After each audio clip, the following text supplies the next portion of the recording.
Is the audio online okay? Yes. Are you getting any indications from people saying it's good or not? But as you can see You can tell by that. the volume. Yeah. So can everyone hear me when I'm talking without a microphone? Yeah, that's fine. Now, just so everyone knows, we do have this meeting live streamed through Google Hangouts. And so it should be picking up all of the sounds in the room. So we'll try to keep it more or less. Do you need me to talk more? Yeah. So I might. Okay. Yeah, mic repeat you. It's great to see a lot of new faces. Our last meeting that we had at the Innovate for Climate conference in Frankfurt, Germany, World Bank hosted it back in May. We had a pretty good turnout, about the same size, maybe even a little bit larger, mostly numbers. So it's good to see a lot of new faces here. Can I get a quick show of hands of who are already Climate Change Coalition members? So it looks like the majority of people here are not yet members. So welcome to this afternoon workshop. I'll hold on to it.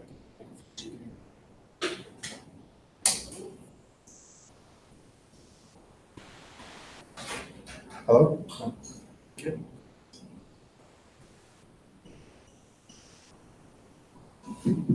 That's better. Yeah. I thought it was better. Maybe just key volume from wherever the system is, yeah. But you're definitely getting picked up. Test. Yeah, it's at least there we just got to control the master volume. Okay. How does that sound? Much. Thanks very much. I wish I had a microphone stand. So I know we're a bit behind schedule. This is the agenda that we circulated earlier today. It's a slightly changed, simplified version of the agenda. We'll quickly go through some opening messages by myself and then do some member introductions. I don't see too many members yet in the room, although I know there's several others that are coming. And then we'll go into an update on the organization and go into the breakout groups that we have organized members into. So we've got about 13 different teams that we've created. Not all of them are here. For example, we have a team in Northeast Asia. There's no representatives here, I think, that will be meeting. But over an hour and a half, we'll go through some of the core issues in each of those teams. You'll get to see what the terms of reference are, what the work plans are shaping up to be. And then the last part of this afternoon, we're going to talk about resource mobilization and outreach, which is one of the big activities for the coalition and the coalition members this week. So if I can then start identifying members, and if you could give your name, your organization, and 1 quick minute explanation of why you're here and which organization does before we go into an update on the coalition. I'll start with you, Miroslav. Hello. Thank you very much, Tom. Hello, everybody. My name is Miroslav Polzer. I do represent the International Association for the Advancement of Innovative Approaches to Global Challenges. It's a UN-accredited civil society organization based in Austria. And with our organization, we are developing conceptual frameworks and tools for multi-stakeholder engagement in climate action with a particular focus on youth. And our main flagship is to set up the multi-stakeholder partnership Glotcha, which I will talk about later during the afternoon. So, Right. All right.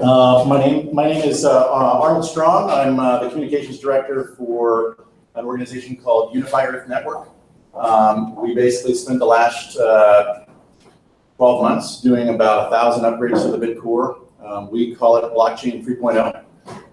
We really sort of realized that one of the core sort of cracks in the firmament of the blockchain was an awful lot of the promise was yet to be delivered, and certainly not delivered in a very values-forward organization. So we've aligned our path with the United Nations. We're really all about the 17 Sustainable Development Goals. We were just there for Blockchain for Impact a couple months ago. We were at the United Nations all last week for the Media for Impact. We're doing a series of major announcements on the 24th They're at the United Nations again.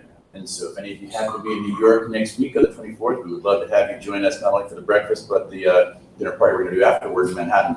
But we can talk a little bit more about that. And with that, I'll turn it over to my friend Ari. Fantastic, thank you.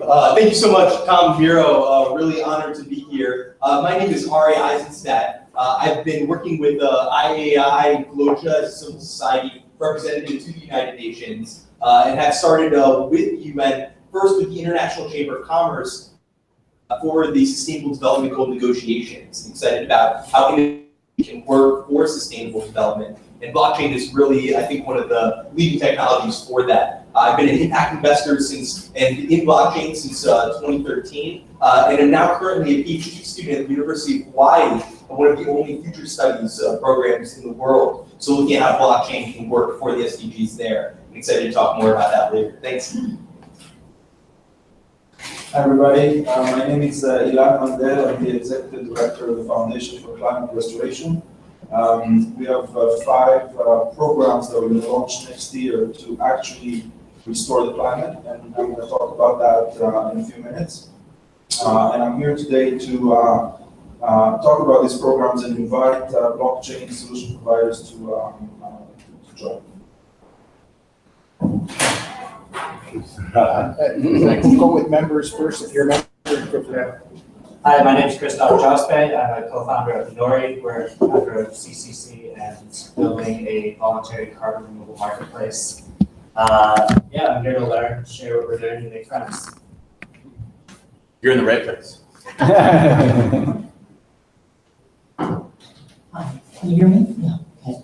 Hi, my name is Lynn McConnell. I'm the Chief Financial Officer of Bentley Profit PDC.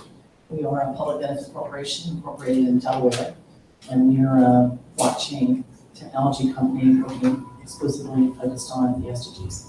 Good. I'm here today with Gurpreet Singh, my Master's in Science Financial Analyst from Columbia University. Thank you. Hi everyone, I'm Eric Figueres. I'm with Conservation International. I lead technology within our organization. We're a large environmental conservation organization. We're new to the blockchain and getting more and more interested in it. Just joined the coalition in May. So we're really, I'm here to learn and connect more with some of our scientists and thinking about solutions for climate change and technologies.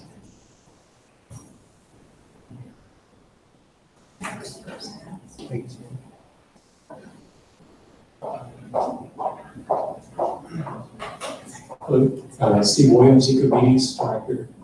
Joined the coalition about a week ago, so really happy to be here. Find out more about what's going on. EcoBees is a startup that manages the largest database of sustainable high-performance products in the world. 500,000 products listed, all certified through various eco labels and third-party folks. And we're the engine behind the U.S. government's SF tool, Sustainable Facilities Tool. So we're looking forward to learning more about blockchain and participating as best we can.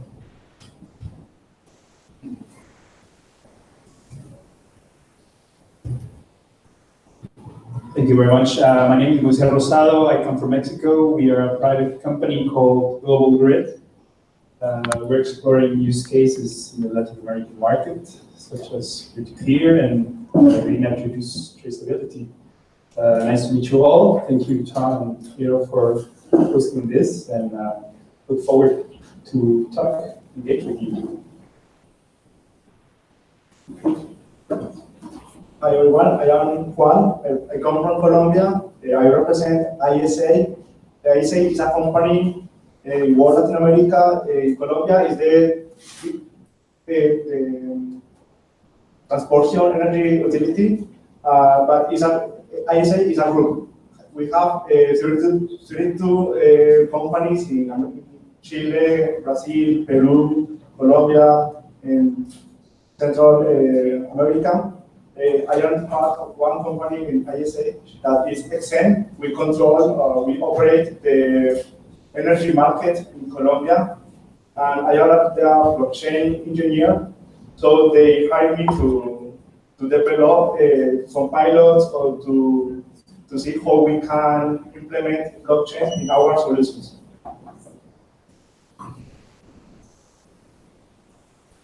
Hi, my name is Joseph Palin with Franklin Climate and Blockchain for Climate Foundation. I'm from Vancouver, Canada, and we'll be speaking a little later, so I won't go on too long. But blockchain, it's making things rain.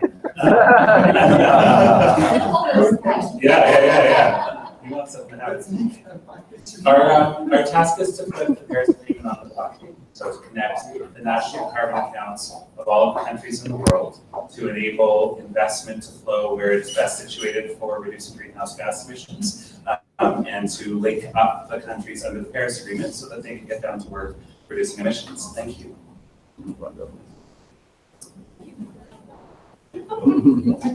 Other members up here? No.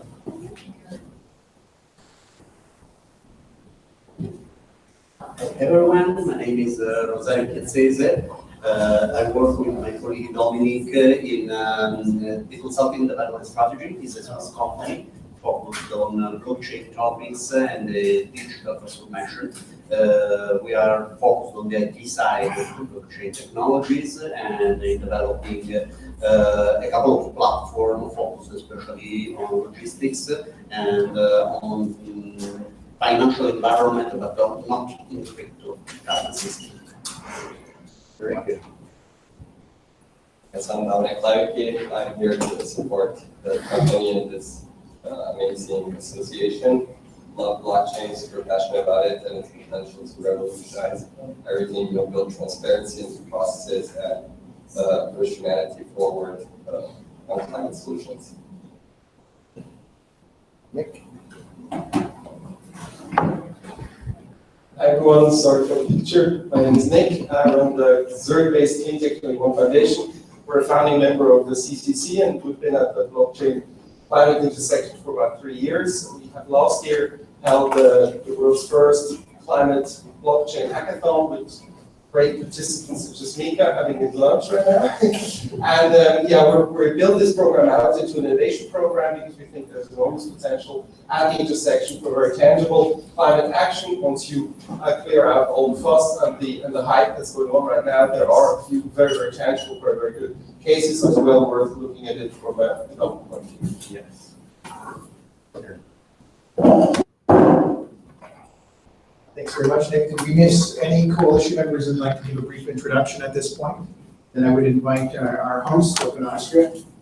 Thank you. Hello, everyone. My name is Carla Bloom. I represent Open Austria. We're the Austrian consulate in San Francisco. We're a bridging organization whose mission is to connect Austria with the Silicon Valley. So any startups that want to come to the Valley, they come to us first. I'm in charge of art and science, so any questions about artists and scientists in the Bay Area, feel free to pick my brain. Other than that, I'm also an expert in registration, so. We're looking forward to hosting this event together with these incredible guests. And we also have an evening event, so feel free to stay later for incredible panel discussions. Thank you so much to the Climate Change Coalition and for Vacha for hosting this event together with us. We're very excited to have you here. Enjoy. Thank you.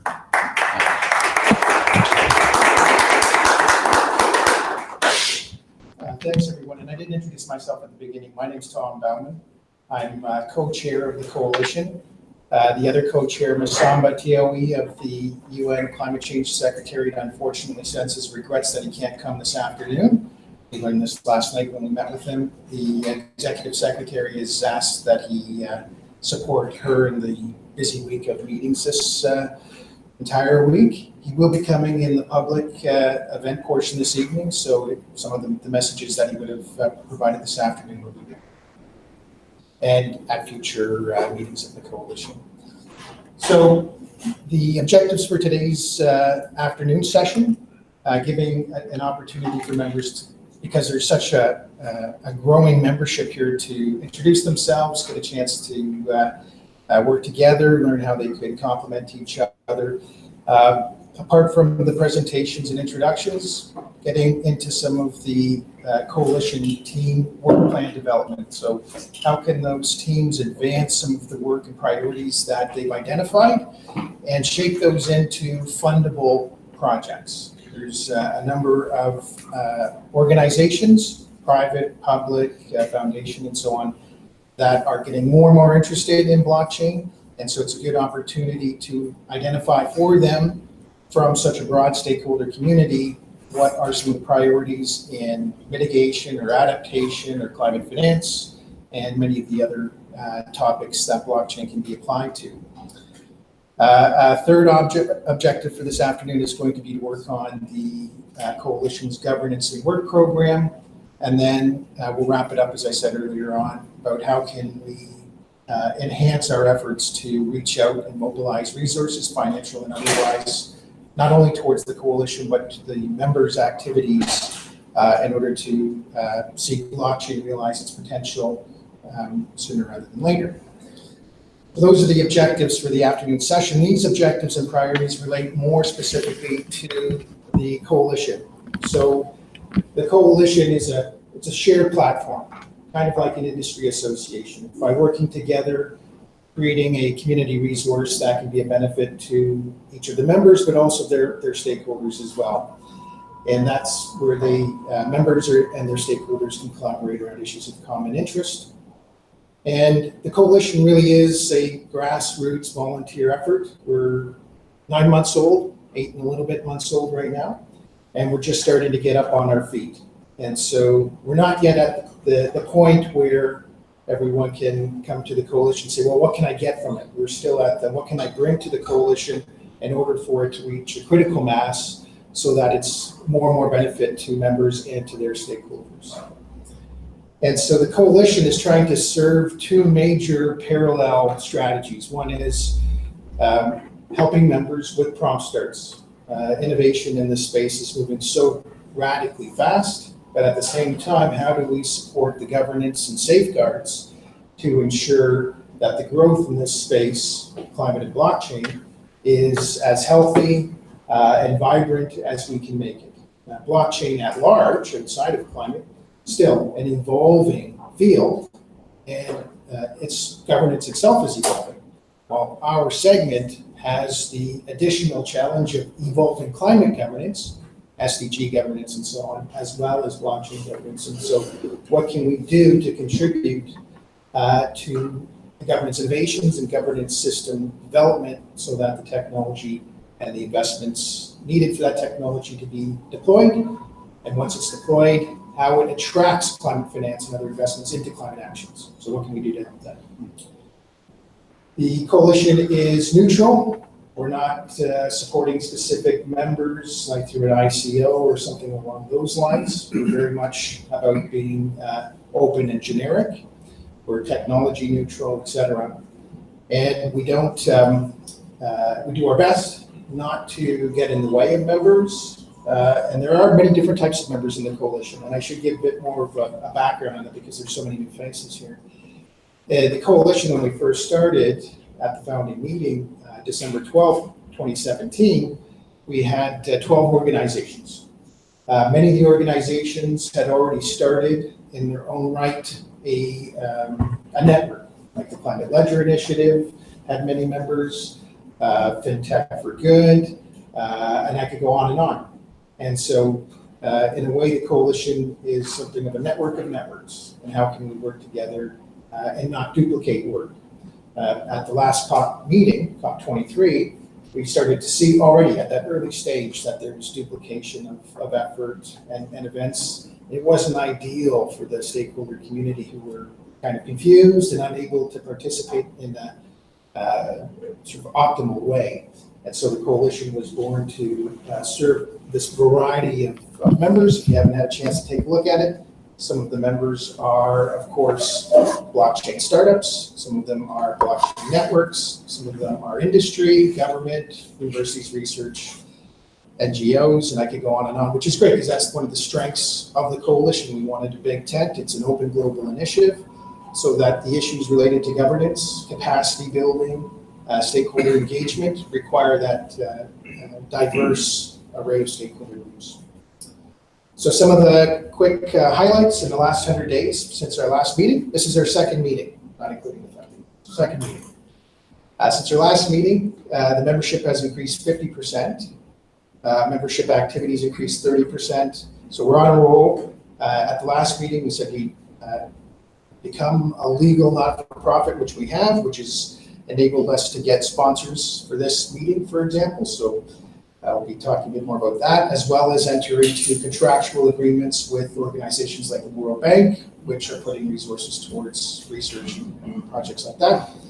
As well, it facilitates the UN Climate Change Secretariat as a partner to interact more effectively with its sister organizations in the UN system, because they're also exploring blockchain and many related dimensions to the coalition. So to put some numbers around some of the growth, so we were 80 organizations 100 days ago, and now we're 120, so we're increasing about 3 or 4 new members a week. And today I just signed up another 3 or 4 members, so it's starting to continue to accelerate. The number of teams, we could go on and on, that the number of issues that people could focus on, so it's starting to see the diversity of interests across the globe, of course. In May, we just launched the website, logo, online resources, and now starting to see the number of users increase. We use the Slack platform for members to post messages and share resources and so on. And that's starting to take off. We're seeing 12 or more messages a day. And I've just learned that most members don't even realize all of the, I don't know if you're familiar with Slack. It's a pretty common tool. I've got many communities that I belong to. Many channels and many options, and most people, they log in, they don't realize what's going on. So once they do, I think that'll really take off. And these events, these opportunities to do the knowledge sharing and networking, et cetera, is another big area of interest for us. So the Global Climate Action Summit week, and then our third meeting will likely be during the COP24 meeting in Paris. Well, briefly, can we access these slides later? Absolutely, yeah. So we post everything into the Slack space. Beautiful. Yeah. Beautiful. And also can make it available for people who aren't part of the That's great. Excellent. So our founding sponsor is the Royal Bank of Canada, RBC for short, which is the largest bank in Canada. I'm from Canada, so I'm very pleased, happy to announce that money was received this morning. That's good. And that's always a good. Very similar. Yesterday, we had the contract signed with the World Bank to do a knowledge piece on blockchain for private markets. And members who see the value of the coalition and some of the work that they're doing, for example, as a knowledge partner, are inviting the coalition to participate in some of the proposals that they're putting forward. And then the activities this week, Miroslav is going to give a bit of an introduction later on in terms of the outreach and resource mobilization events that he's organizing. And over the next 100 days, I guess roughly to the end of this year, our targets are to secure roughly 100,000 towards the secretariat and administrative functions so that we can have some more meetings, facilitate some of the activities. And then a different pot of funding, which is towards work by members, towards these work plans that I had talked about earlier on. So can you explain that third bullet? Part of member proposals.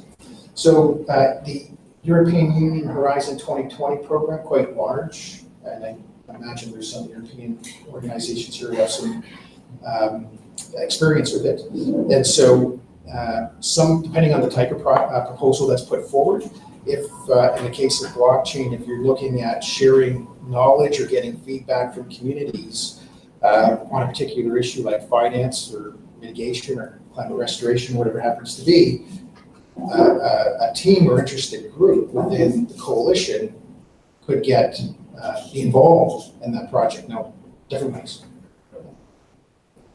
Any other questions so far? No? Okay. So this is just a quick snapshot overview of the different teams that we have listed here. So we'll have some of these teams in the breakout groups, depending on how many people can break out. There's not that many members at this point, but we'll see that's still about an hour away. And so without further ado, to give an opportunity to members to present about what their initiatives, we have about 7-8 minutes or so, and then a couple minutes for Q&A around each of these presentations. So if there's no questions at this point, we'll jump right into the presentation by the members. And I know some haven't arrived yet, so I will ask if there's anyone who'd like to jump in first that might have to leave early. If not, I'd like to invite Joseph Palin. Joseph Palin, everybody.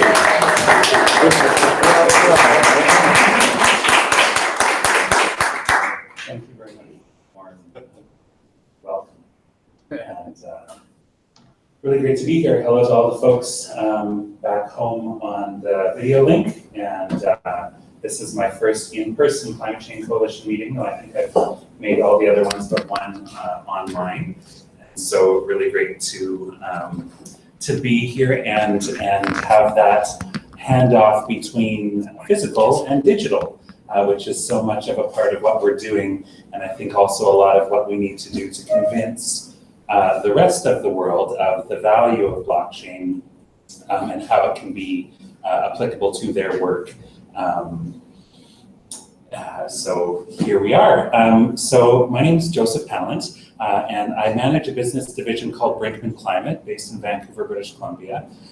There, we develop emission reduction projects and help smart climate policy succeed. So I've been working on offset project development, protocol development, and then a bit of policy integration for the last 14 years, essentially, since our team put the first Kyoto CDM reforestation methodology forward.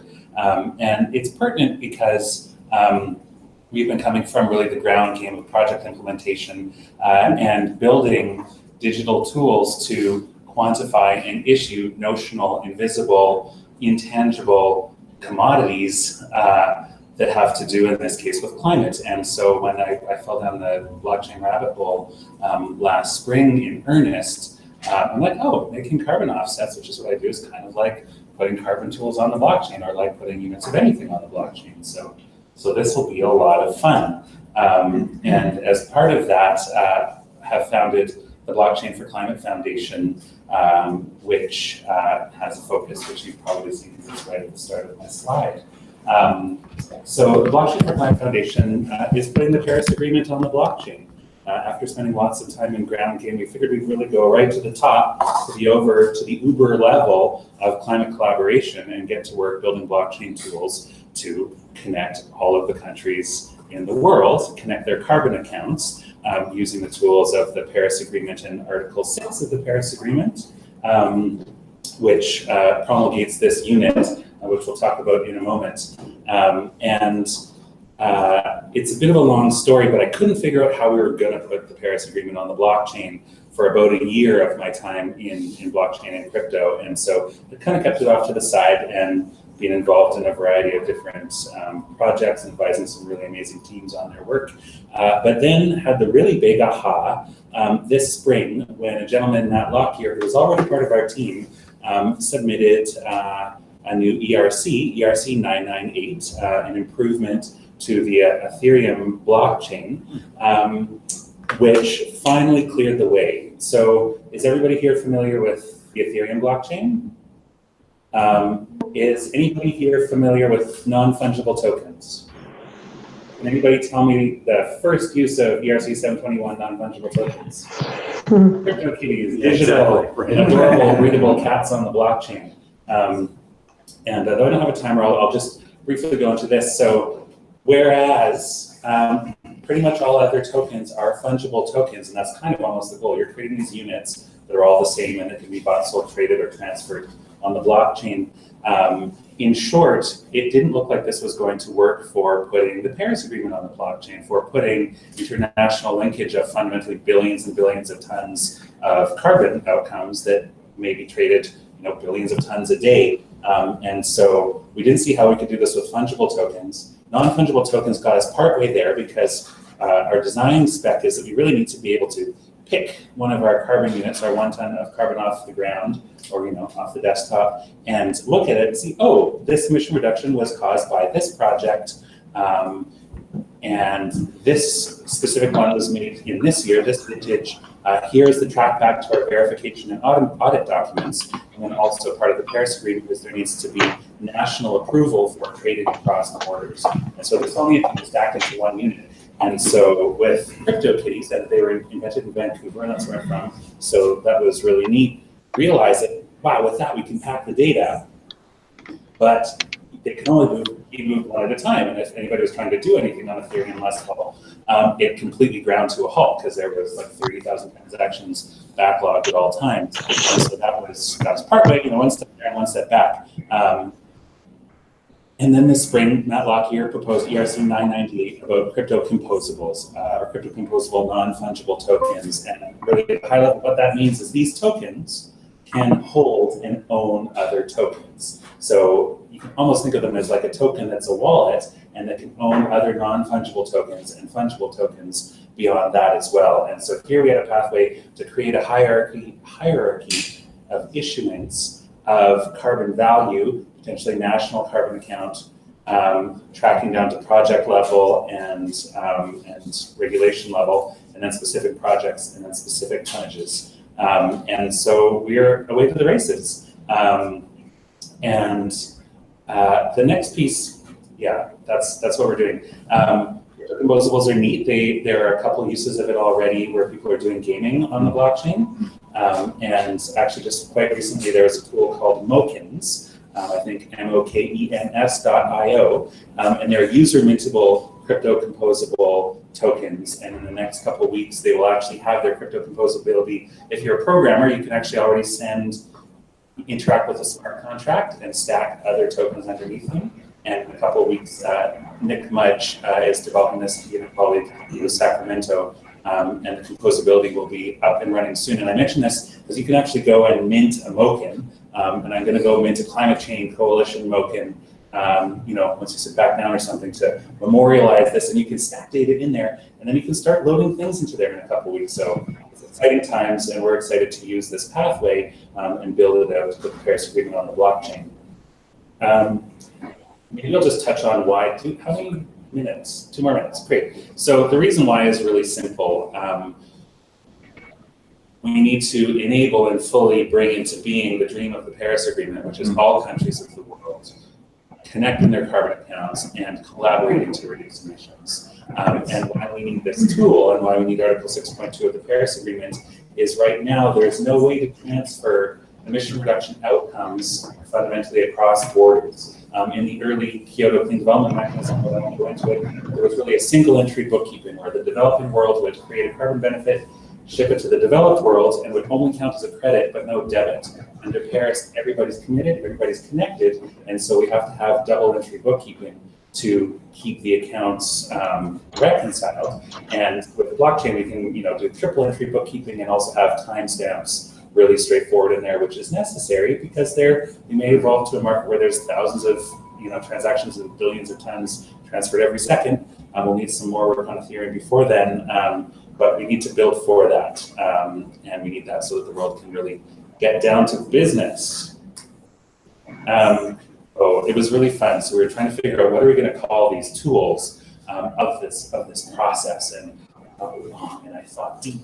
I realized we could call them BITMOs, blockchain internationally transferred mitigation outcomes, which if you're sort of a Paris Agreement person or a climate person, will be funny because internationally transferred mitigation outcomes are the approved name of these units that will be part of Paris. And so I was really proud of this, and I asked Luke Forrester of International Emissions Trading Association, I told him about it, and I'm like, what do you think it's called? And he's like, well, BITMOs.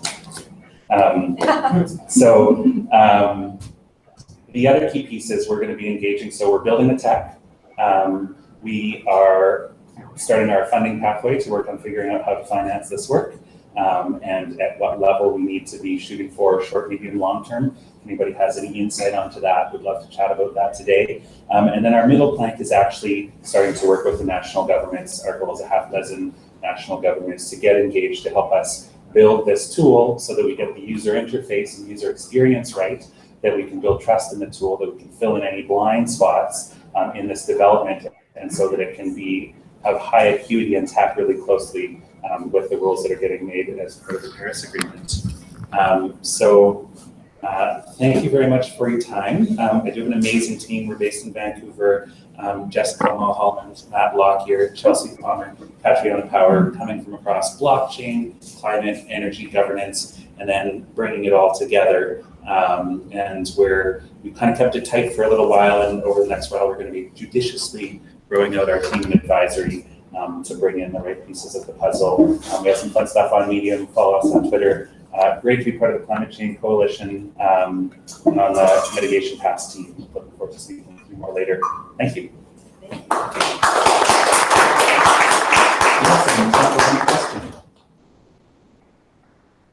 like to suggest explore bringing this to Israel. If you're open. Right, absolutely. Well, we're looking for national level parties interested in exploring the use and building this out. So we can definitely engage on that. We'd love to chat. It's a pretty neat opportunity for governments. And being a Canadian, my initial goal for this working group was, ask if we can have 6 national governments, let us convince them to be part of our system. And then in going to Singapore and speaking with their government, and they're really gung-ho, which makes sense from Singapore's point of view. I'm like, oh, why don't we actually have them help us build it? So if you're interested, we're really keen for that. Thank you. Great. Thank you very much, Joseph. In the interest of trying to get us back on time, because we started a little bit late, I'll keep us our momentum going. And on that point, if I can invite you then to come up and provide your presentation.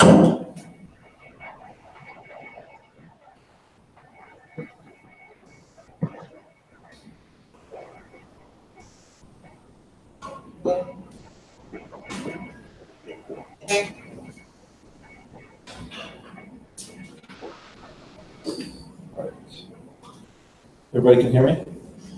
Okay, so like I said before, I'm the executive director of the Foundation for Climate Restoration. Our vision is restoring a healthy climate for our children. So that's what we found that we all want. And now we can start having the conversation how we're going to get there.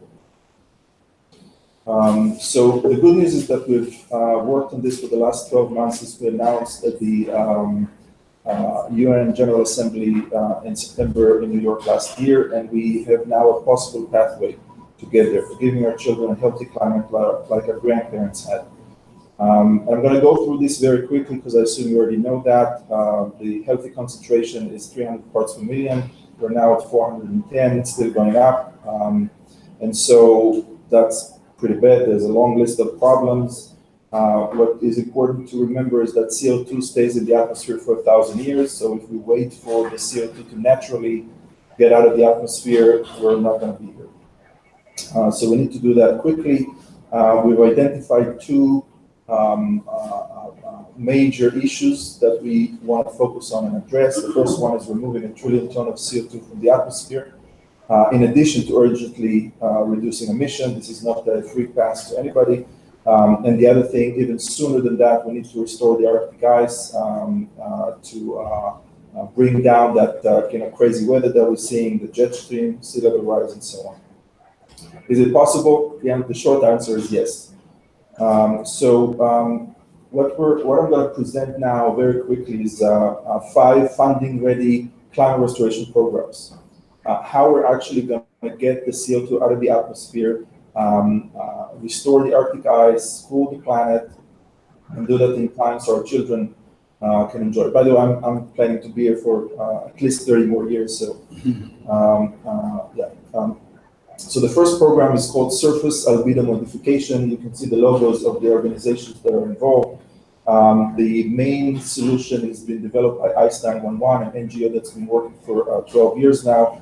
The material that you see at the top right is the material that they are, it's a floating sand basically, like silicone, like glass, completely harmless to the environment.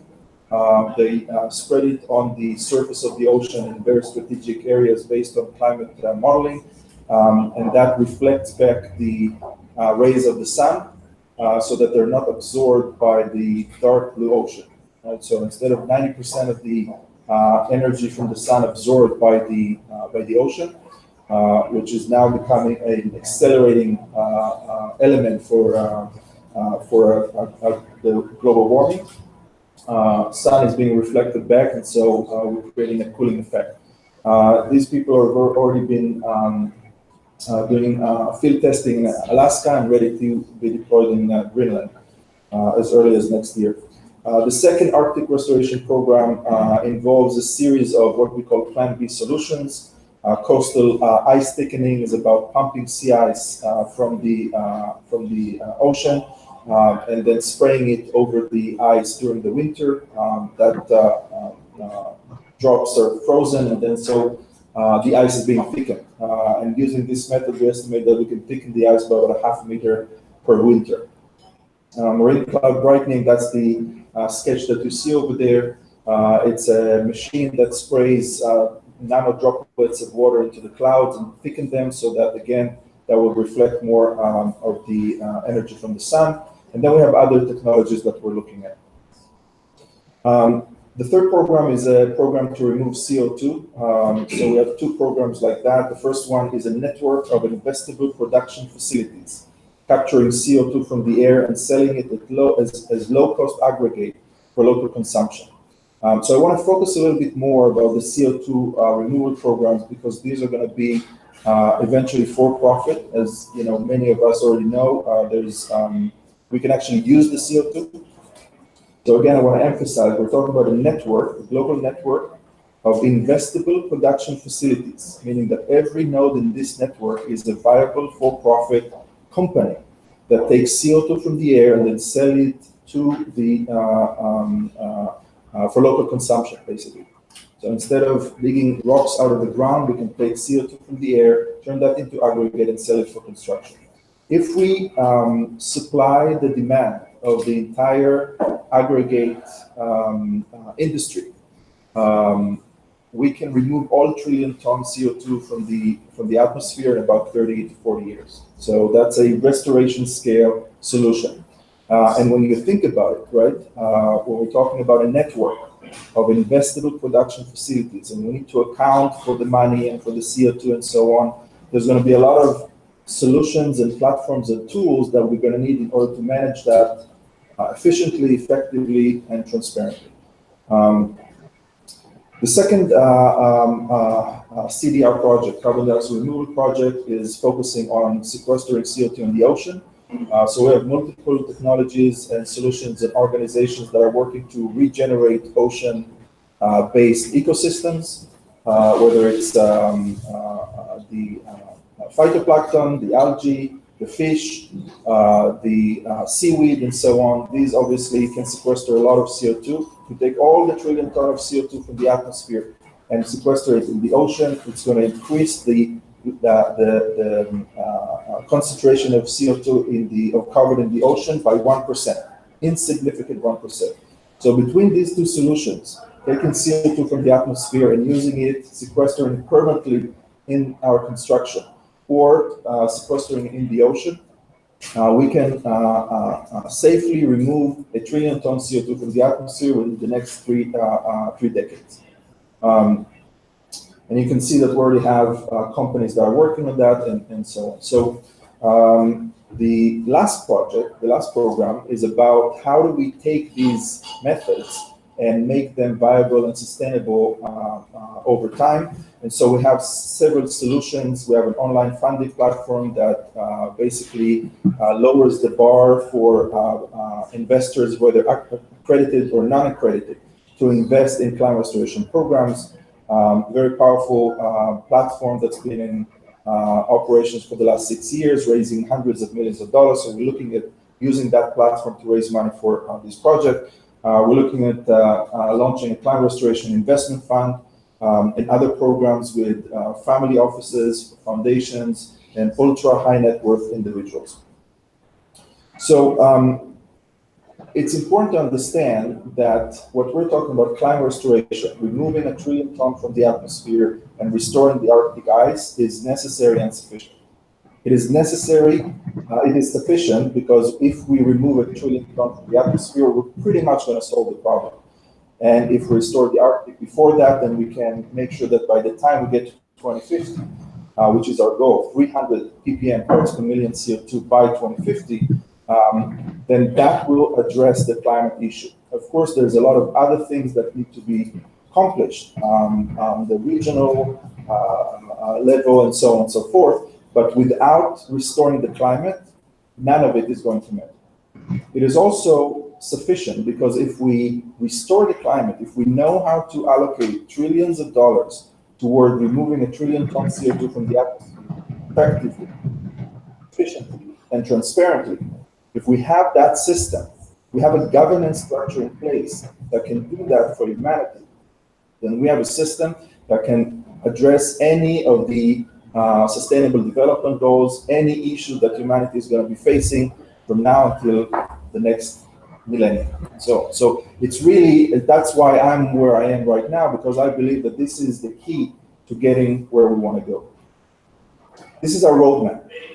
We're starting now, actually started last year, worked for 12 months. Now we have these 5 funding ready programs. Today is the first day of our fundraising campaign. And so this is our roadmap. I still have 1 minute, so I'm going to quickly go to the last slide. So I'm here today to invite whoever wants to join us and provide these blockchain solutions and so on. We're going to need MRV. We're going to need ways to manage the flow of money. We're going to need ways to validate the impact and so on and so forth. So I'm coming to this from the climate side, not from the blockchain side. I'm here to look for partners that can join us to have their logo as part of this presentation, right? To have this part of this package. Next a couple of weeks, we're going to be in New York. We're going to present at this forum to 200 funders, family offices, foundation, and then from there, we're going to go and raise the money. Our goal is to raise $20 million to get these programs going. And we have in that budget some line item for blockchain solutions. So at some point, there's going to be a breakout session, and please approach me, and we're going to figure out exactly how to include you in this proposal. Elon, on behalf of Unify Earth, I'll tell you, you just got your first partner on that pitch, so we'll be to your deck. We'll see you in New York. Thank you, sir. Thank you very much, Elon. Any questions? Okay, there's one question back there. So sorry, you said you're trying to raise 12 million to get the whole slate, those 5 projects started? No, I said 20 million. 20, thank you. And you can see here that this is just the beginning, right? So 20 million is our budget for the next 2 years to get these 5 programs going. With the outcomes of the programs, we're going to start raising the rest of the money and figure out how that's going to happen. Any other questions? All right, thank you very much. Thanks again, Elon. And as Elon had said, after the member presentations, then we do breakout sessions. One of the breakout groups will be about outreach and resource mobilization, and this particular event as one example, and I think Miroslav will also be talking to it. Then if I could invite Rosario from Consulting and Development Strategies to present next.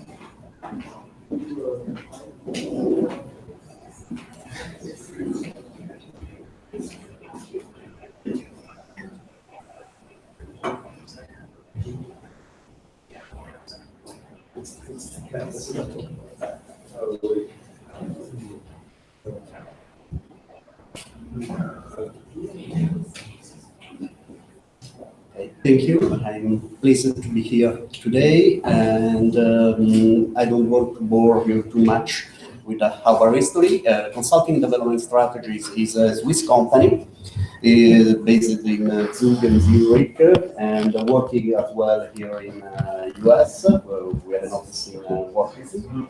And we are focused on trying to capitalize our experience in different sectors, starting from the IT, in the evolution of the digital topics related with the traditional market share as the financial, the compliances, the policy making, and so on, to better enable the blockchain technology in order to maintain and to ensure a concrete and business-driven approach on the sustainability.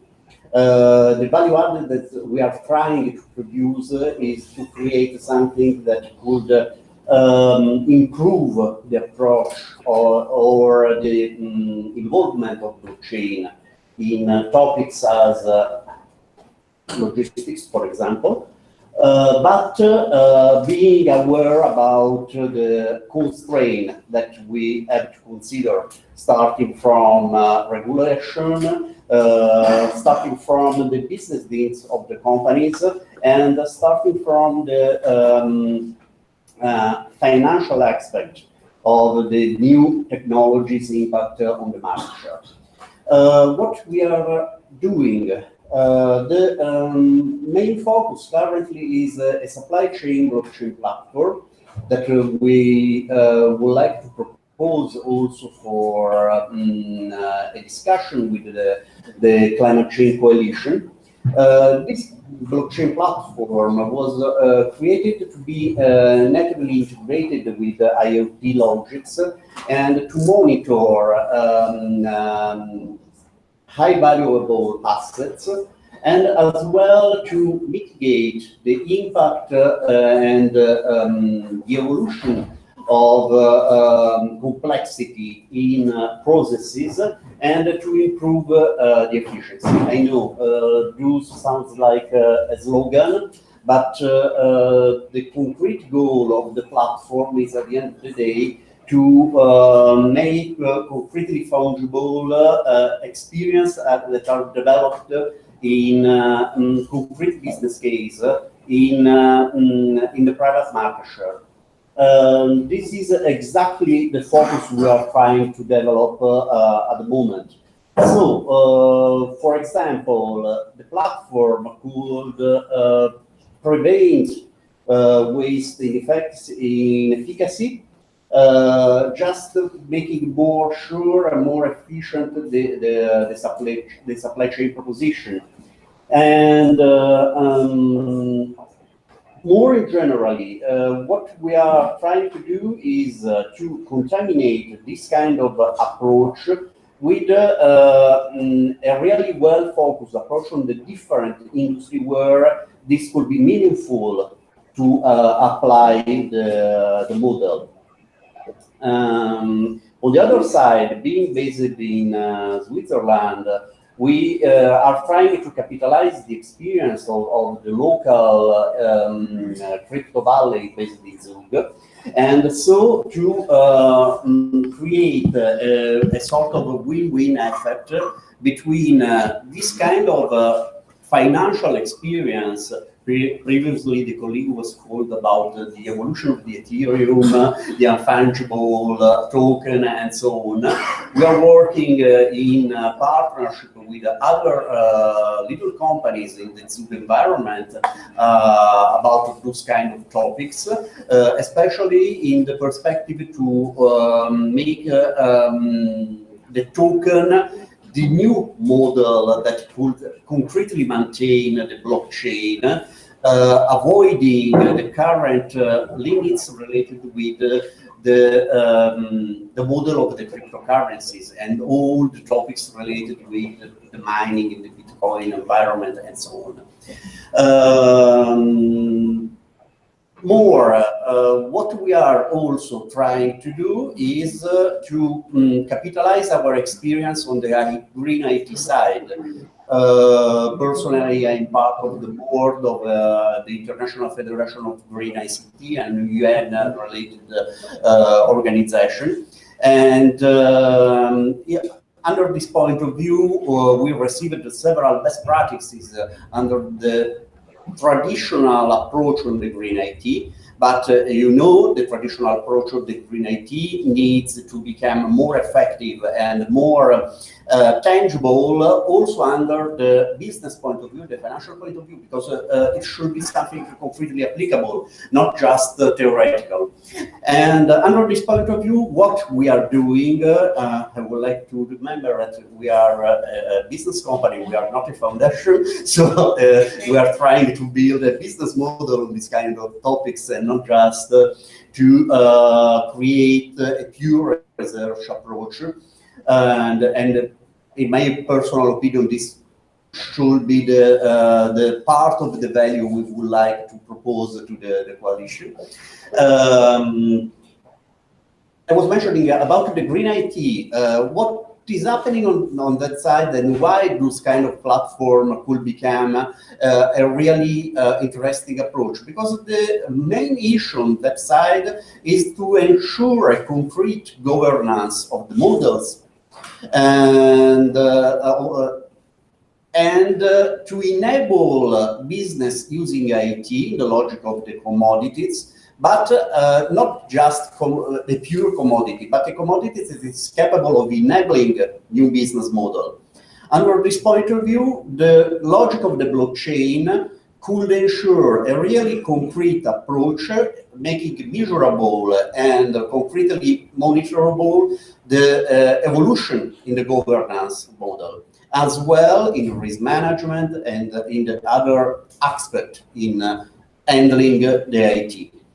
So I don't want to waste your time too much. Thank you very much for being here with you, and of course for any question at the end.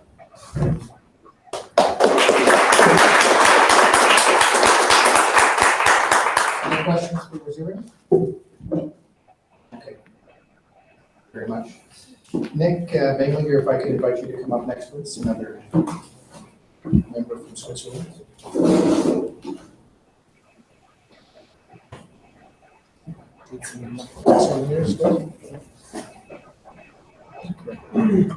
Yeah, that's good.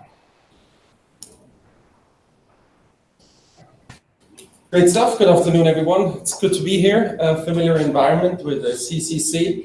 I was one of the founding members of CCC, and the reason is that I run a foundation, Cleantech 21, in Zurich for the last 10 years. First 7, the focus we had was on business advocacy. I was the president of Switzerland's first Green Business Association, Swiss Cleantech. But then at the Paris Climate Conference, I decided to shift the focus towards international projects. We spun off the foundation and have 3 main projects going on. One on advocacy that is not related to blockchain. Really, there is an aspect to it. We have a workshop tomorrow with the World Business Council for Sustainable Development. Anybody interested in business advocacy for climate action, please let me know. We have a great workshop. The main focus, though, going forward for us as a foundation is innovation, where we have been the initiators of the Climate Ledger initiative that was mentioned before by Tom. It's a government-financed initiative that looks at the potential of the intersection of blockchain and climate from a government's perspective. There's lots of implications if you are a government from this technology, how you regulate and what targets you set, so on and so forth. That we do with Climate Ledger. And the main focus that I'm dealing with right now is our innovation program called Hack for Climate, and I'm going to quickly talk to you about that. It's an innovative way of fostering fast and tangible innovation at this intersection. We've done it for climate starting last year, and we've just announced 2 weeks ago that we're going to do the same innovation format for water as well. So anybody interested in water, let me know. Main thing that Cleantech 21 has done after 2 years of preparation was this hackathon called Hack for Climate. We did many workshops before that, did a global application and recruited the best 100 hackers from 33 countries.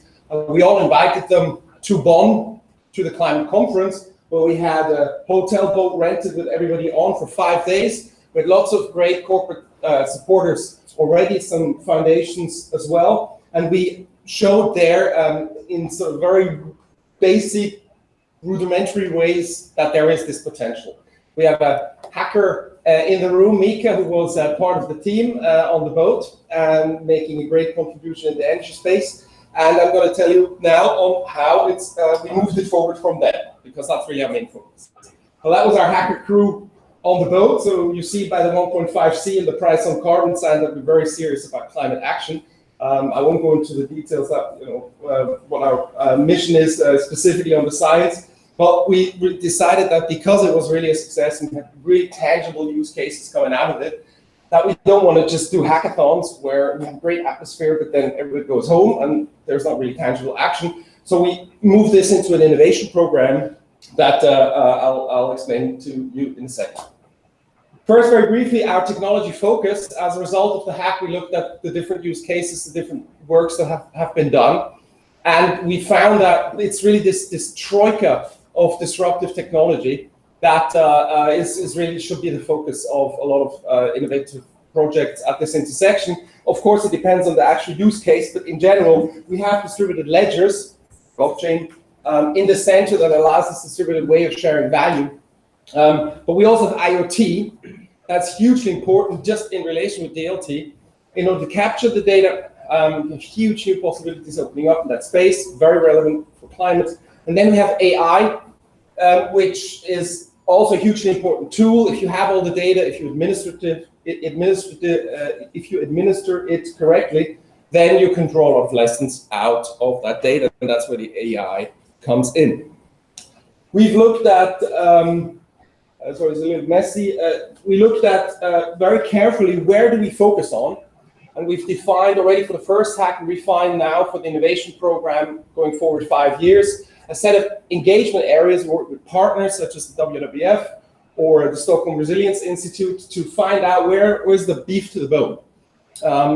Where do we have the most effect? We specify these areas that are our engagement focus areas in general, and then we go from there into challenges for the hackathon and then later for other aspects of the innovation program. And we add to those basically technology highlights, policy highlights that we think are important. So we think, for example, remote sensing goes through a lot of change. We can grab a lot of data from the sky. We can use that data in our use cases. So we want to make our developers aware of that. So we highlight these areas and these cross-industry themes. That's how we define how we focus. This year we've gone through quite a bit of effort to specify what we think is the best type of innovation program. It basically includes 3 main sections. It's the challenge definition section that comes before any type of activity, any type of competition. It's then the hackathon event and the use case studio event that we do during the COP climate conferences. And then in the aftermath of that, we want to grab the best teams and support them going forward in a use case accelerator with the ultimate aim, of course, to have successful spin-offs. Also, we as CCC was pointing out as well, are technology neutral. So we're not doing Ethereum for impact or IOTA for impact, but we're doing distributed ledgers, IoT and AI for impact. So completely technology neutral. We find that quite important. And what's also extremely important in the way we work is that this is not an individual effort, but there's various ways of integrating partners. So we have an innovation and investment partner track that follows the whole program. There's interactions at the challenge definition stage already where we engage with partners such as a company or a foundation, tells us where their problems are. If they match our engagement areas, the ones I showed you before, we'll engage and say, hey, this is a good area for a challenge, and then we post this challenge to our developer community because we think that the real intelligence is out there all around us. We don't engage a team of developers or anything like that. But we've built up now a developer community from the first hack, and we can work with that developer community, and we plan to integrate that every single step along the way. So you have the partners that post the challenge to the community then feedbacks on this challenge, the challenge goes back to the partners, and that's how we refine the challenges in the time period before the actual event. And then at the event, we bring all these super guys together. We give them the challenges. They hack on those challenges in the form of a hackathon. And we choose the best ones into the accelerator. And again, the partners have rights to co-invest and so on and so forth during the accelerator. Right. The key thing is there's a small team that basically supports the whole thing, but the development action is all in the community. To split that up over time, this is how it looks. So we have a challenge development phase at the COPs, our main events, following one after the other, 5-year program, and then the best cases at the events are being selected. And at each stage, we also offer the possibilities of other partners submitting to us challenges or use cases. And then also the investment stage, the program foresees that we always co-invest with partners. Speaking about the partners, I need to be a little quick here. 2 main affiliate program tracks for innovation partners, NGOs, foundations, family offices, and for impact partners. The impact partners more the investor view, the innovation partners more the corporations who have actual industry experience, actual project experience, and want to bring that forward. And we see the main advantages in the HR, PR, and CSR fields. Mostly HR counts for our partners. With the purpose of climate, we can reach out to those difficult to get blockchain developers, bring them together with purposeful challenges, and thereby attract really a great bunch of guys that also then our partners can benefit from.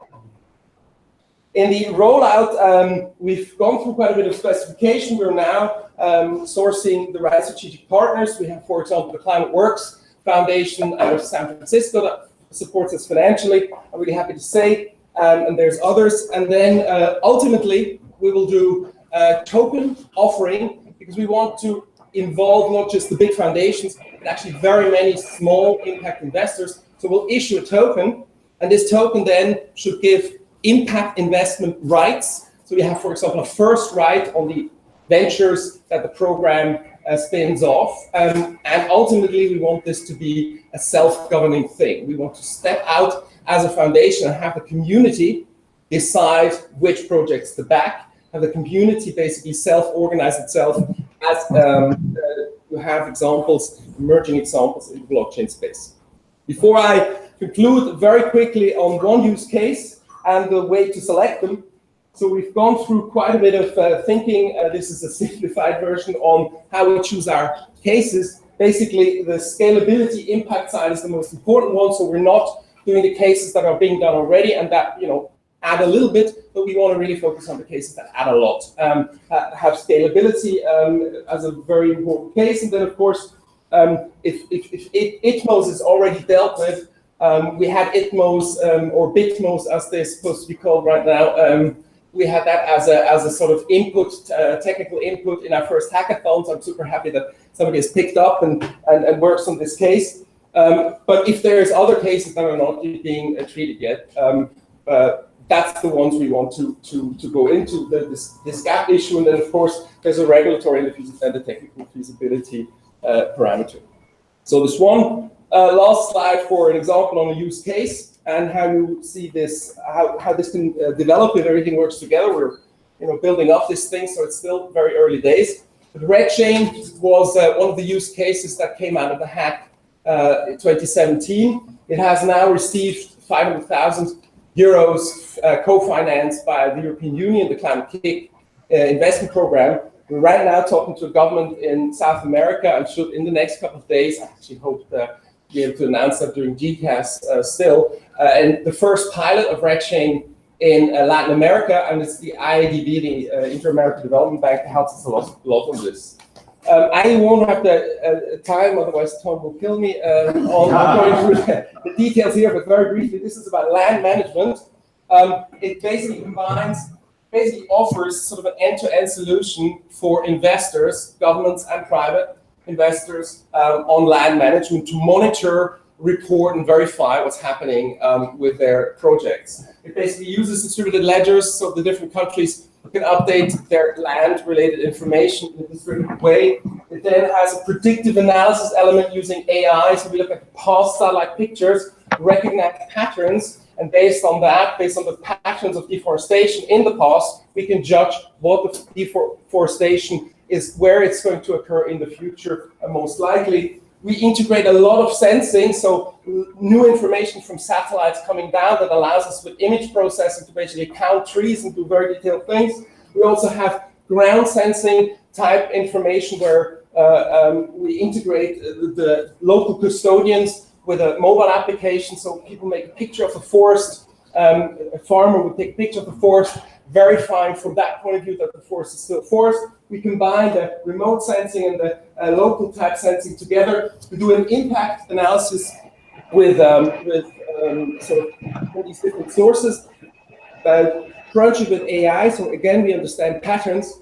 Then there's a smart contract build-up that allows us to execute payments automatically, so the satellite takes a picture period 1, takes a period 2, compares the two with image processing, if we see it's still forest, a payment is executed for this particular piece of land, for example, from Norway to Chile as a recipient, or for example, from the project to the local custodian to his or her mobile phone. So we have a really direct, low-cost way of engaging and incentivizing people. And then lastly, this is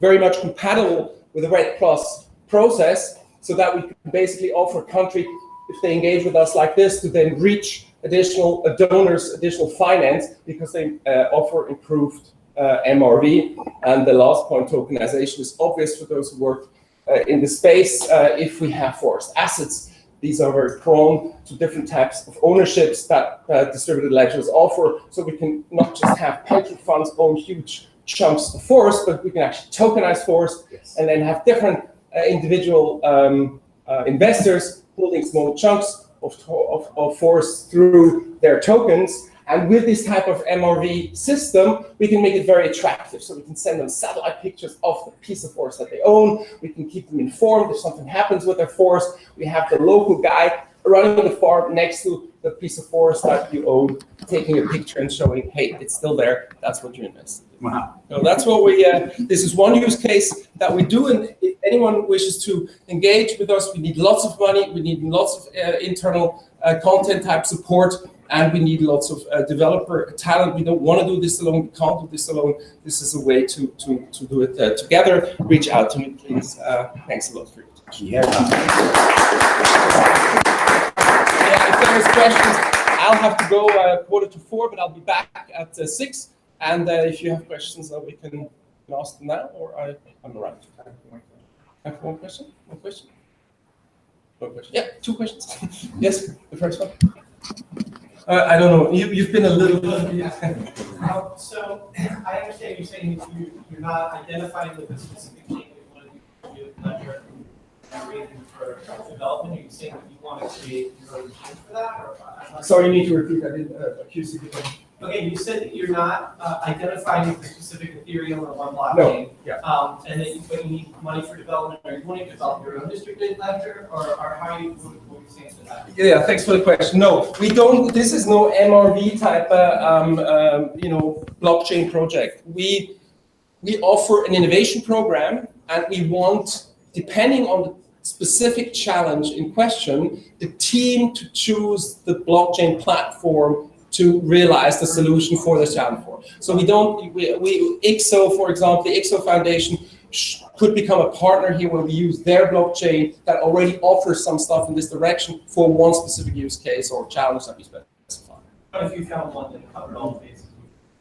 Probably not, because it's unlikely to have this one, one solution fixes all technology solution early in this race. We want to keep ourselves very much open. We, for example, like we call it distributed ledgers, because we like blockchain, but we also like DAX, right? We think, Hedera, IOTA, all these new type of DLTs have a lot of potential, and especially if you talk about green IT and, energy use of mining and things like that, you do want to be very open to scalability and to energy use and to the advantages with platforms other than traditional blockchains.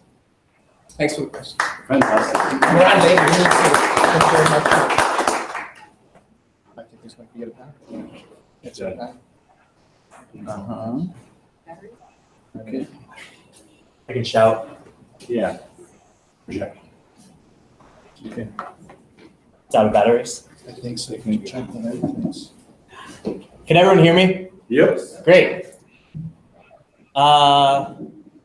Raise your hand. Raise your hand if you want to reverse climate change.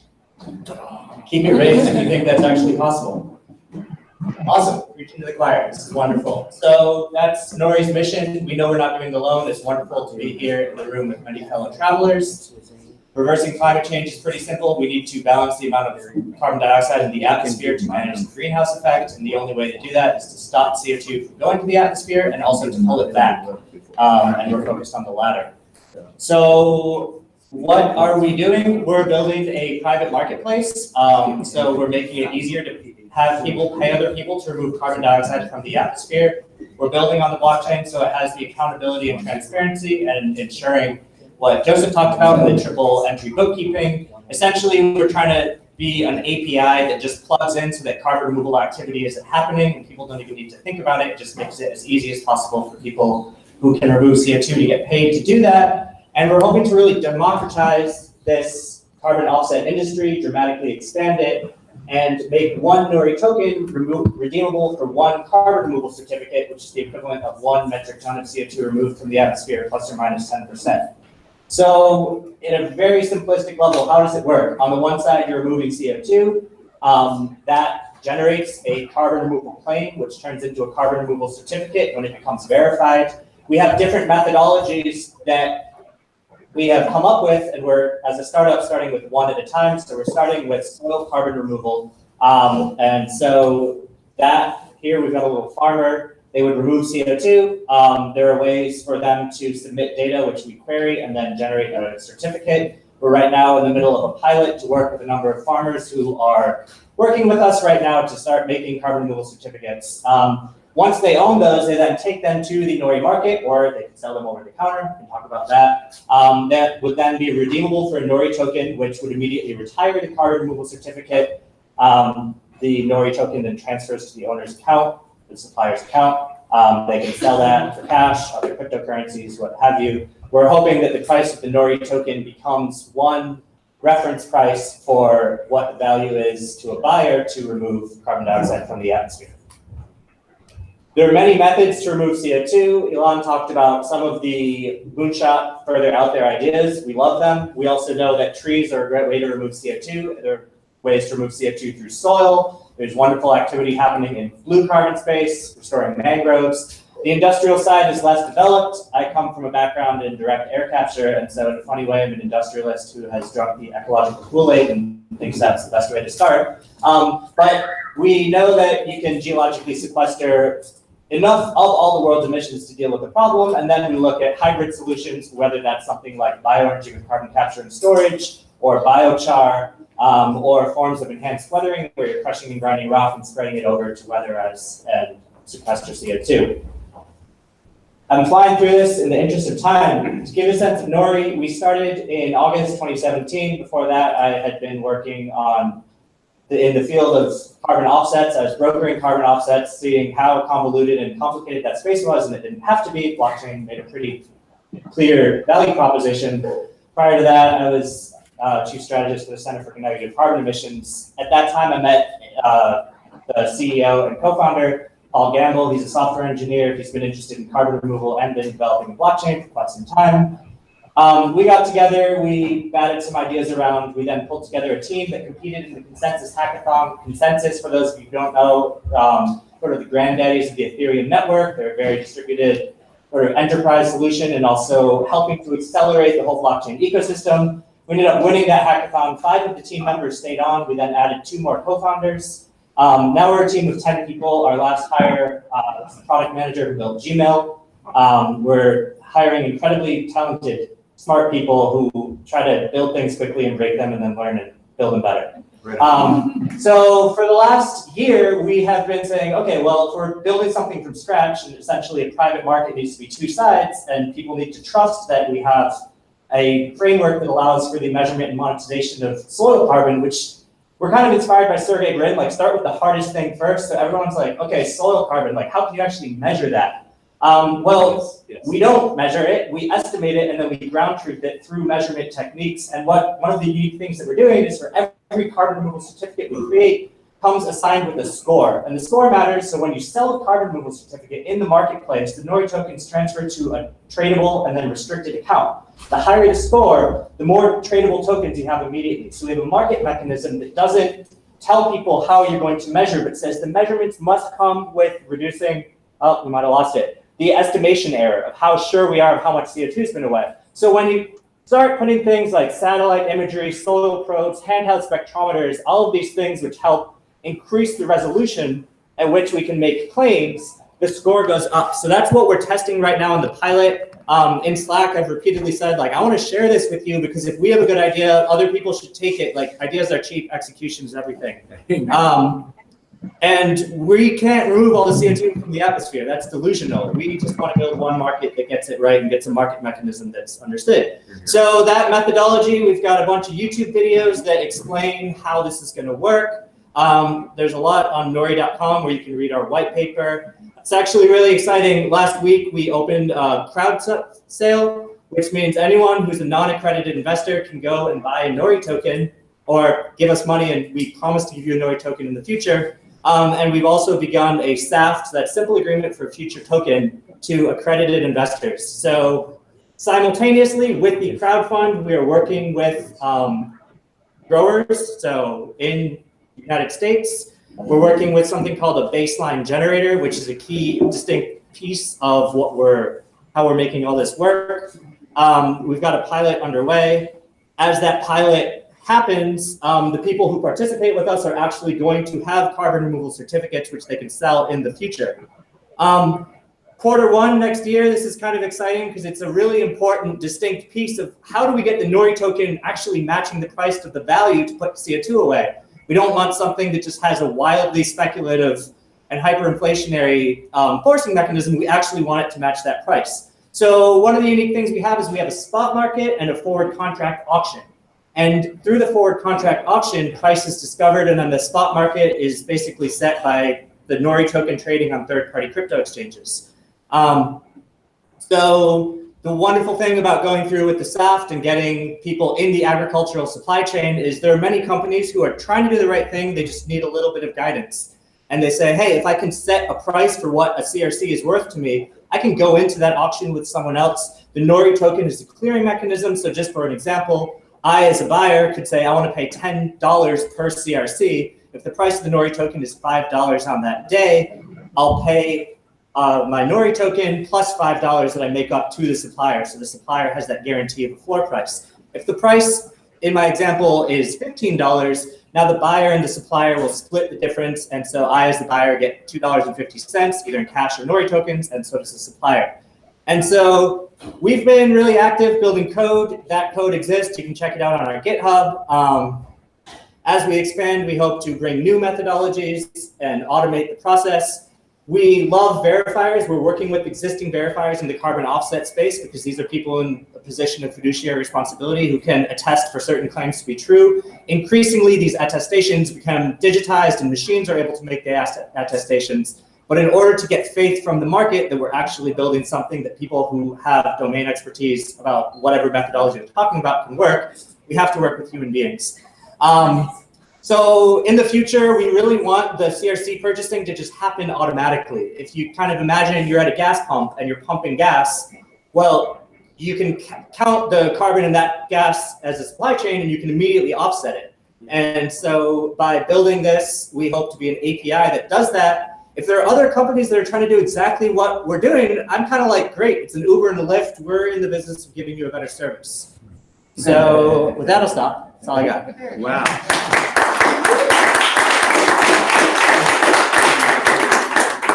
We have time for, just doesn't work tonight. We have asked for another one. It's in its way. So we have time for a question before we move to the next speaker. Any questions? The verifying of the CRCs, those are two of the methodologies you're building. Are those going to be offsets as they're commonly understood, or are they really like a new sort of market and a new market mechanism, and you'll be bringing the verifiers up to speed on how to port over their expertise into that specific unit? It's a really good question. The short answer is it's a hybrid. Essentially, what looks like the carbon offset market will be you have a claim and then that becomes a certificate. And so instead of calling it credit, we're calling it certificate.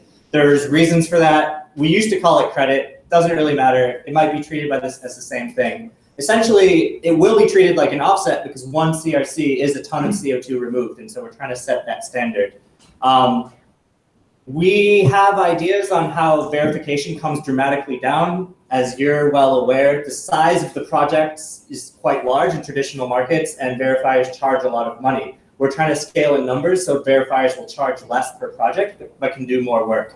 And so the truth is, when you think about blockchain, like 75% of what you can do is just software. It has nothing to do with blockchain, but it has blockchain-ready software. So the data inputs and the entries, all of these things which can make like beautiful human-centered design that dramatically lower that administrative burden, is some of the things that will look different, but the same sort of discipline that exists in the carbon offset markets is what we're bringing to bear to this space.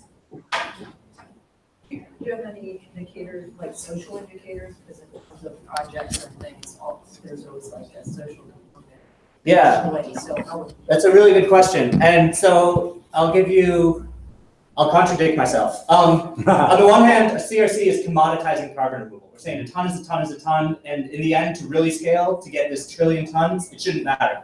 On the other hand, social indicators are metadata that we will ask for people to provide this data so they can figure out additional monetization, tokenization strategies. So to give a really specific example, we're talking about agriculture. So if you're growing crops and you're producing healthier food and you're doing all these great things, like once you start planting cover crops, rotating your crops, and using no-till agriculture, you're producing a benefit that stops erosion, which we're not monetizing, but we have the metadata that would enable a grower who's doing that work to monetize. So from our perspective, we say hyper-focused on just the carbon, but we want the projects that we're working with to have things at their disposal that allow them to make it co-benefits that they can monetize in other ways. So if you kind of think about it, right, a Nori token, let's just say for sake of argument, $10, but you've got all these additional co-benefits you can tokenize and auction off, and we would just want to make that easy and sort of plug into the broader place. Just to give a shout out, I don't know if anyone from Regen Network is here, they are building a ledger that's sort of for ecological state protocols. And so one ecological state protocol is the carbon drawdown potential of the ecology, but there are also these other things. And so by working with them, the data kind of flows through them. They can help the project developers find these ways to monetize. Thanks again. It's me too, Tom.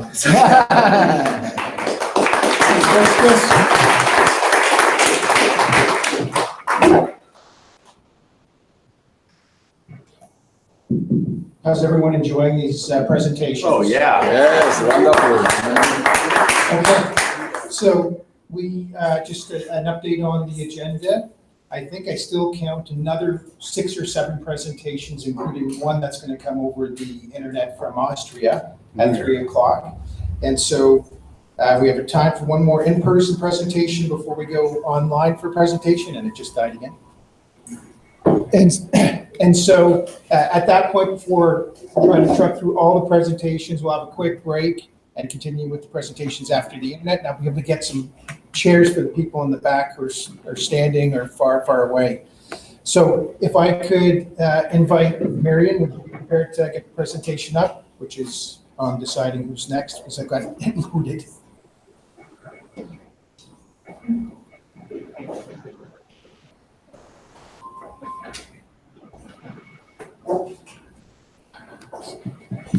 Let's go ahead. We are going to get a new one. That's fine. All right, good afternoon, everyone. My name is Marion Verle, and I'm the CEO of the Gold Standard Foundation.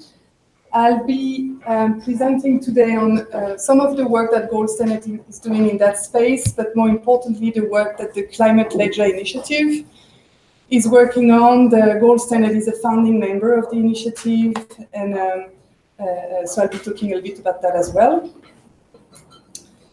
So the Climate Ledger Initiative is a public-private partnership. We're working at the intersection of climate and DLT with the objective to systematically strengthen the relationships between those two worlds to accelerate the implementation of the Paris Agreement. We're working along 3 tracks. On the one hand, we're doing research work to identify gaps in knowledge and successes so that successes can be replicated and that gaps can be filled. We have a second track, which is really around awareness raising, so creating workshops and helping the two communities meet. And the third track is use cases, so co-implementing with our partners use cases that will inform and feed into the first 2 tracks. Our primary target group that we're seeking to address is policymakers, so European policymakers. So a lot of the work that we're producing is written and designed for policymakers, but hopefully that work can also be useful for other members of the climate and DLT communities. We're funded by Climate Kick, the EU largest climate innovation initiative, but also by a number of European governments. So our flagship, so the CLI was founded 2 years ago by Nick from Cleantech 21, so you saw Nick earlier. The other key partners of CLI are Gold Standard, but also Infras, a Zurich-based climate consultancy, and the Liechtenstein Life Foundation. So a small group of 4 people that have day jobs. So we're doing CLI on top of everything else, and that's why we have a truly collaborative approach. We're looking forward to working with CCC, all the CCC members and other parties interested in collaborating on the 3 tracks I mentioned before. So the flagship, one of our flagship output is the Navigating Blockchain for Climate Action report, which is going to be published for the first time at COP. It's a report that we hope will provide an overview of where the technology is and where it can help meet the challenges of the Paris Agreement. So the report is going to be structured around 3 parts. On the first part, we're looking at the Paris Agreement itself. So that's a very climate policy focused perspective. So what are the challenges created by the Paris Agreement in relationship with Article 13, transparency, Article 6, trading? How can we use the technology to avoid double counting? How can we use the technology to make it easier for countries to report on their progress? How can we use the technology to facilitate trading, enhance and support the growth of carbon markets, as well as climate finance flows? And also, how can the technology help really bring down MRV costs, which are understood as a key barrier to credible greenhouse gas accounting and reporting? So digitizing MRVs is a topic that Gold Standard is focusing on, and on which we're having a number of use cases in the working. So we'll update the coalition as soon as those come to fruition. So I won't spend too much time on that now. The second part of the report is really taking a step back from the Paris Agreement and realizing that climate action is not only the Paris Agreement, it also happens at many different levels. Between citizens, between corporates, and blockchain can also help there. And I think we had an example earlier with the blockchain-based carbon platform. We can also use DLT to help in distributed energy systems. We can use the technology to implement new ways of sourcing funding or tracking the impacts of that funding is achieving. And the technology can also be a really powerful way of unlocking corporate climate action and corporate sustainability action. So the report will focus on those non-Paris Agreement opportunities where DLT and climate can come together pretty nicely. The third and final part of the report really focuses on governance issues. So internally, we call it the what is good blockchain sort of part. We're really looking at key design principles that everyone should have in mind when looking at the technology. So sort of prerequisites for using the technology, when you should look at distributed ledger, when you should just use a normal ledger and things like that. We'll also talk a little bit about governance and what is good governance in this context. So quite a number of the coalition members are involved in the report. So we've been leaning on the coalition to source reviewers, to source experts, to author some of the chapters. So it's really a collective effort, and we are all very grateful for everyone's support in putting it together. We'll be updating the report every 6 months or every year, because we know that the evolutions in that space are quite rapid. So we'll make sure the report is kept up to date as well as possible.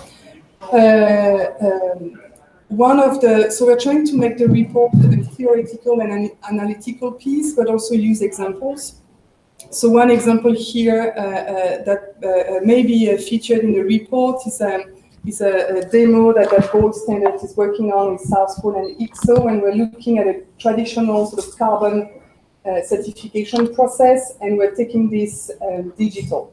So we're moving from an analog, paper-based a Word doc, Excel spreadsheets to a digital process, and how a blockchain technology provider such as IXO can help tokenize carbon credits and trade those credits in a much more efficient way. Where Gold Standard really focuses on is how to turn our existing methodologies into digital methodologies. We heard in the presentation before that carbon markets have really, really heavy requirements. Those requirements are here for a reason. The technology is not going to make those requirements go away. It's not going to get any simpler. It's only going to get more complex, but the technology can help us manage the complexity in a much more efficient way. And the role of the technology is to take the complexity away from the users, back to us, standards body and other providers, and make it really, really simple for people to use so that it can be adopted massively. So we make sure those use cases and examples are featured in the report as illustrations of good practices or potential high opportunities. I think that's my last slide, so I'll just take 1 minute to just share a personal view and a reaction to what I've been hearing a lot in the space and what I heard in the previous presentation, and without sort of wanting to offend anyone. I think that the technology and the DLT community needs to build on the learnings that the carbon markets have been going through over the last 15 years. And what we've learned is a very simple thing, is that you can't have a market player also be a standards body. You can't have a technology provider be the standard. You can't have a carbon credit retailer be the standard. This is simply not credible. You're not going to get the uptake and the scale we are all after if the roles are in the hands of the same companies and the same organization. We need independent standards body. We need independent verifiers. We need technology providers. We need retailers. We need all those roles. And technology is not making standards irrelevant. It's forcing standards to transform the way we operate, but it's not making standards irrelevant. And if we want those technology platforms to be credible and to have users massively embrace the products that they're selling, I think credibility comes with independent standards and independently vetted methodologies. Wow.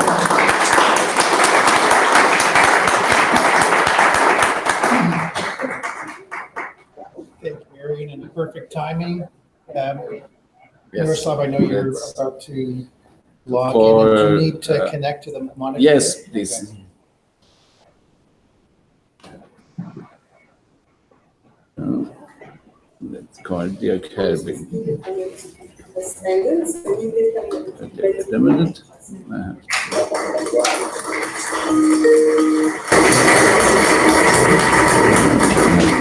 Move this.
Green.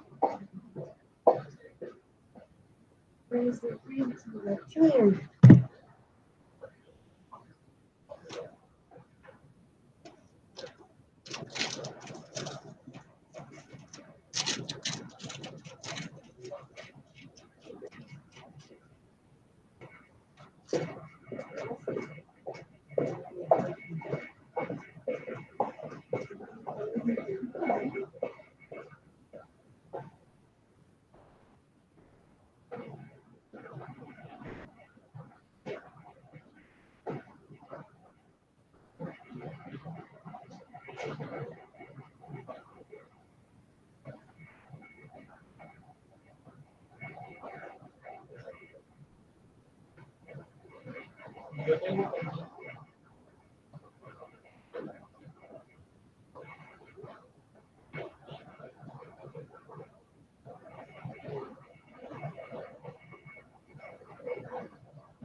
Hi.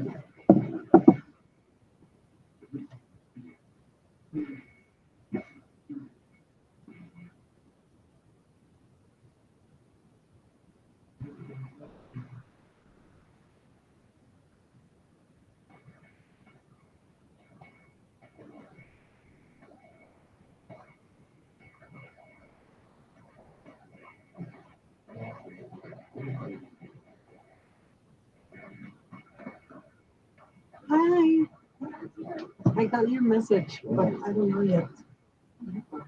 I saw it already. You, what about it? I haven't seen it yet. Somebody suggested it to me. I was like, all right, I don't know yet. So it's One of those things, you know, brain. You're tired now. actually it's an expert in the brain. We're working to save the system. These are the motivation. Save the system. No, that's not what we're doing. Definitely not what we're doing. All about disrupting the It's definitely not what I'm doing. I'm working literally at the center. Disrupting. I want disruption. That's what I want. Yeah. Working on that. Working on that. Disruption. It's my side hustle. Side hustle disruption? Yes. Okay. Side hustle. If the side hustle really is disruption, it will compromise the main hustle. You mean exactly. The side hustle really is disruption. Exactly. Yeah, exactly. Absolutely. It can compromise the main hustle. So we could navigate. That's what we are. But eventually, I would get rid of the big hustle. I'm focused on the side hustle. That's what we are. We are doing it. But for now, I'm using the main hustle to back my side hustle.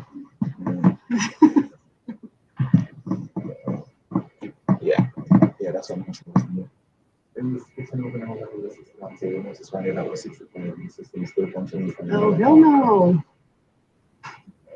Is that well, I used to have a house in. What's your side hustle? My side hustle, I don't focus on. You have to find your side hustle. I'm side hobbies. No, I have a ton of side hustles. That's my problem. I have too many side hobbies and not side hustle. Yeah. I don't know. My side hustle also has to be side hustle. It's taking time. It's taking time. So, yeah, I did a bit more than There's a thought. There's a thought. the side hustle. Start That's also thinking on happening. it. No, you just start thinking on it. Yeah. Giving it some thought. Some, as in not enough to have some of the situation, but some. Yeah. Ever since I applied my brain, I'm sure I can do something. Yeah, that's exactly where I am right now. Applying them into hospital. So what I have decided, and it's been working so far, is that every day I dedicate 2 hours to my personal projects towards the end of the day. So the only problem with that, it's been working because at 4 I start working. I'm working for this institution and I start working for my own projects, which are correlated to what I do here. So it's not entirely waste, right? For them at least. The only problem is that I am, not problem, but I'm getting so into it that I feel really tired. And I usually go to a gym after work. Right. So I'm like, Which gym is that? Pardon. Oh, that's the one I don't know. Yeah, I've heard about it. It's the latest fit gym. I still stick to Express because I think it took some of Express's clientele, which is fine for me because the gym is less crowded. So works out quite fine. I'm not particularly invested in the profitability of any other gym, just as long as the system. I couldn't care less about the gyms. I follow my personal training. Wherever he goes, I go. Oh, I don't use personal I training. couldn't care if he's, training tomorrow, the emancipation part, I'll do that. I couldn't care about the gyms. I don't use a personal trainer either. I just want the space. Yeah. At least for me. I don't know about anybody else, but for me, it's like the hairdresser. Something that. So we have time because I'm just doing maintenance right now. I'm happy with my life. Exactly. So I see, depending on people. What your goals are. Yeah. Yeah, so that's a problem. Now, and I finish my 2 hours, I'm tired, like mentally. And then physically I want to be there, but mentally I want to. So I'm thinking, all right, switch the personal hours to the morning, and then you know. The problem, no, I'm not a morning person now. So the problem is that in the morning, I need to move it to the morning, and I have to come here earlier. Right. What time is it on YouTube? 9:30, 10. See, so okay. We have to swipe in the 8:30 hours or reported as being late. No, I'm on compressed schedule, so I start at 10. But I don't really need it. Yeah, I get what I mean. But it's like process and innovation. Yeah, exactly. Yeah. No, that's the old school way. Oh yeah. And we're still rigid. Yeah. Not as rigid as we are doing. That's true. I have no doubts, but in comparison to Europe, we're very restricted here. Corporations and so much. Any regime will submit. So that's my dilemma now. That if I want to switch my hours to the morning, then I have to come in earlier. Yeah. But then earlier, it's not really my brain is not really that. So it's not going to be most motivating. It's not the best way to do things. And just push yourself for the gym. That's all. I'm not a person that feel probably easier, okay? A person that can help push you. So, yeah, if you're not a morning person, just kind of just make sure you reach there. That's all. When you reach there, you'll be fine. For me, once I put on gym clothes, I go to the gym. Like, even if I'm at home, I put on the gym clothes, I'm not going to stay at home, but I can get out of the gym. So, yeah, I pack every day my gym clothes. Every day. Yeah. So I know. Tuesday. You can have it in the can. No, and I pay a trainer, so. Nothing wrong going. Yeah, the man depend also with you. The clean I want. Yeah. Yeah. Well, that's what I was thinking. But I think, and then I said, all right, so let me change them towards, midday. I really want to sacrifice my lunch. And people, I realize that people in DC tend to send meeting requests towards 10 a.m. or 2 or 3. Yeah. Those are like the Some I believe these things now is the best, the only issue is the gym and the motivation. That's the only issue. So not only motivation is and the motivation for the gym. It's just like tiredness. True, but I think you have the thing to motivation. Just for that side. You can't say it, it's just that like, Maybe like wolf, I need some energetic. You'll see the movie on Friday. Maybe I need some energy. Oh, right, okay. No. Wait for it, watch it, and then tell me. Okay. No hard work. No. But maybe I need like, I don't know, like some energy drinks or some kind of, I don't know. No, I'm not sure. Maybe some kind of energy supplement. Energy drinks and supplements are bullshit. I would suggest you just push yourself. Yeah. Something is bullshit. And trust me, you are full of sugar. What time is 6 to 6:30? I have to leave here in order to be able to go to there for an hour and a half, and then reach home at 8. Gotcha. All right. I'm going to get to work with Terry on shortly. See if we can fix up this OT and all that. We got them ready, but yeah. Let's talk about the side hustle. We need people who have ideas that motivate me to create. So what who side hustle? Yours. Oh, I don't have one. Exactly. Let's talk about it. Yeah, we'll so talk about it. Create it. Not today. Not now. I'm busy. But you took 10 minutes of my personal time. Yeah. I would think it's worth it for the interaction. It is. It is.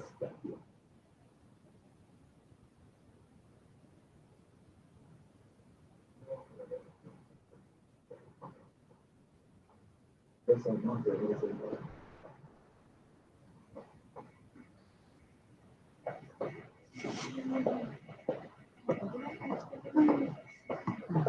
are you?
enjoy the extended coffee break. We're gonna try to start again in the next few minutes. Okay. Just enough time. Just enough time, yeah. So, is Amy's presentation already? I have it ready, yes.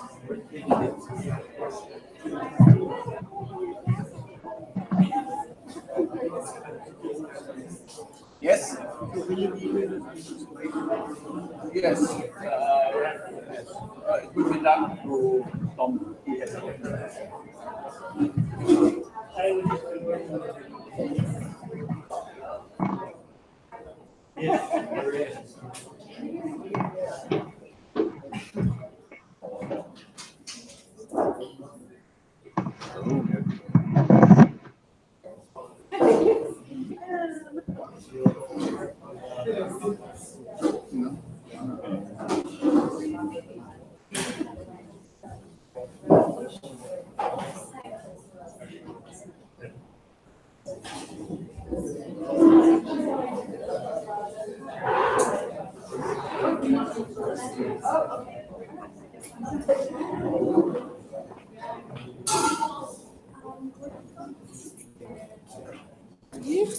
Do I use the mic? Hello. It works. Okay. Hi, everybody. Take your seats. Woohoo! We're missing some people in the room. So everybody in the back, you can move forward because we have seats.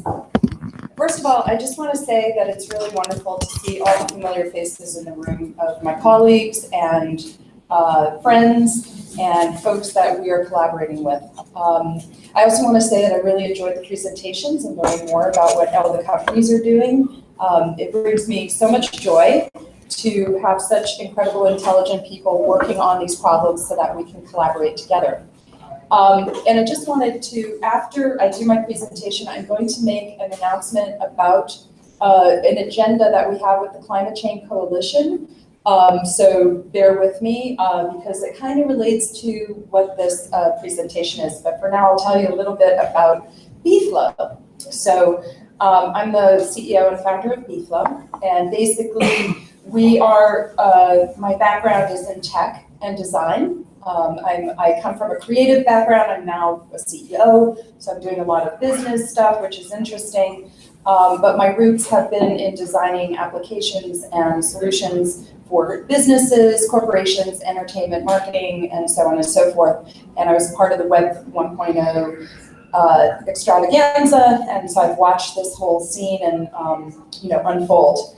And the vision for me has been, how can I take the knowledge that I have around technology and business, and how can we connect business to be a force for good in the world? That is the underlying basis of all the work that I am doing in the world and the work that collectively we are seeking to do with others. How can we transform business that the money that is being invested and the money that is flowing through these purchases is working towards solutions that help solve problems versus increasing them.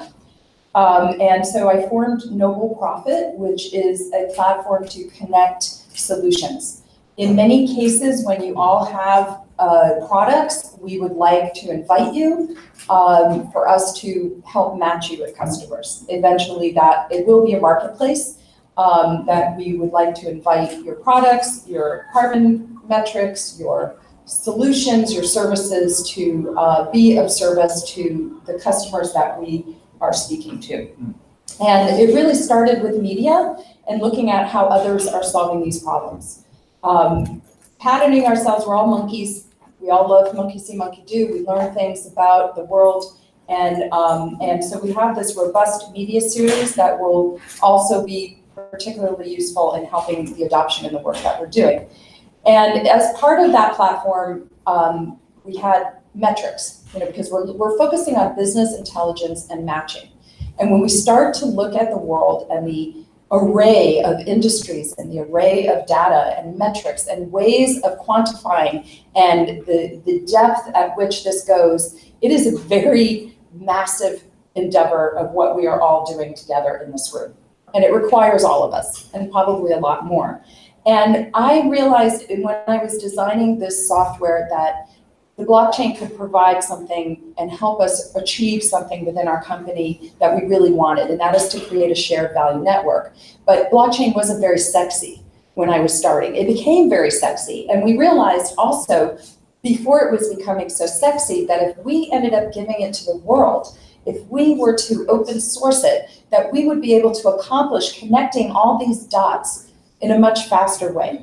And so that is really the emphasis, is how can we connect all of these individual dots, all of these individual silos, and look at that, because this is the reason. We have a purpose to address the biodiversity of this planet. We have to address the water problems and the competition around these issues, and to look at the human conditions that we are getting all of our stuff from. And we have the power with the technology that exists today to transform the systems. And we all know this, and that's why we're so passionate about what we're doing and why we're spending the time here and what we're trying to achieve.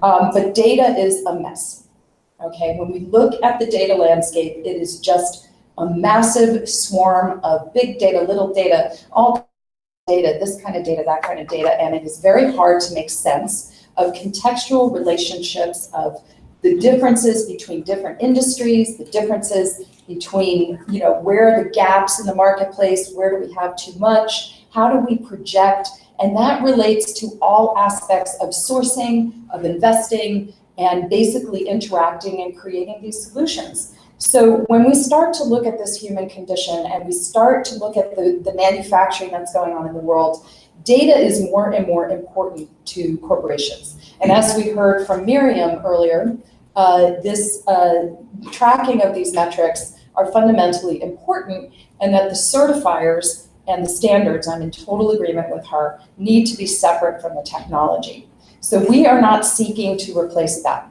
We are seeking to align forces with every person in this room, because our goal is to achieve this faster and to create a cohesive map to this.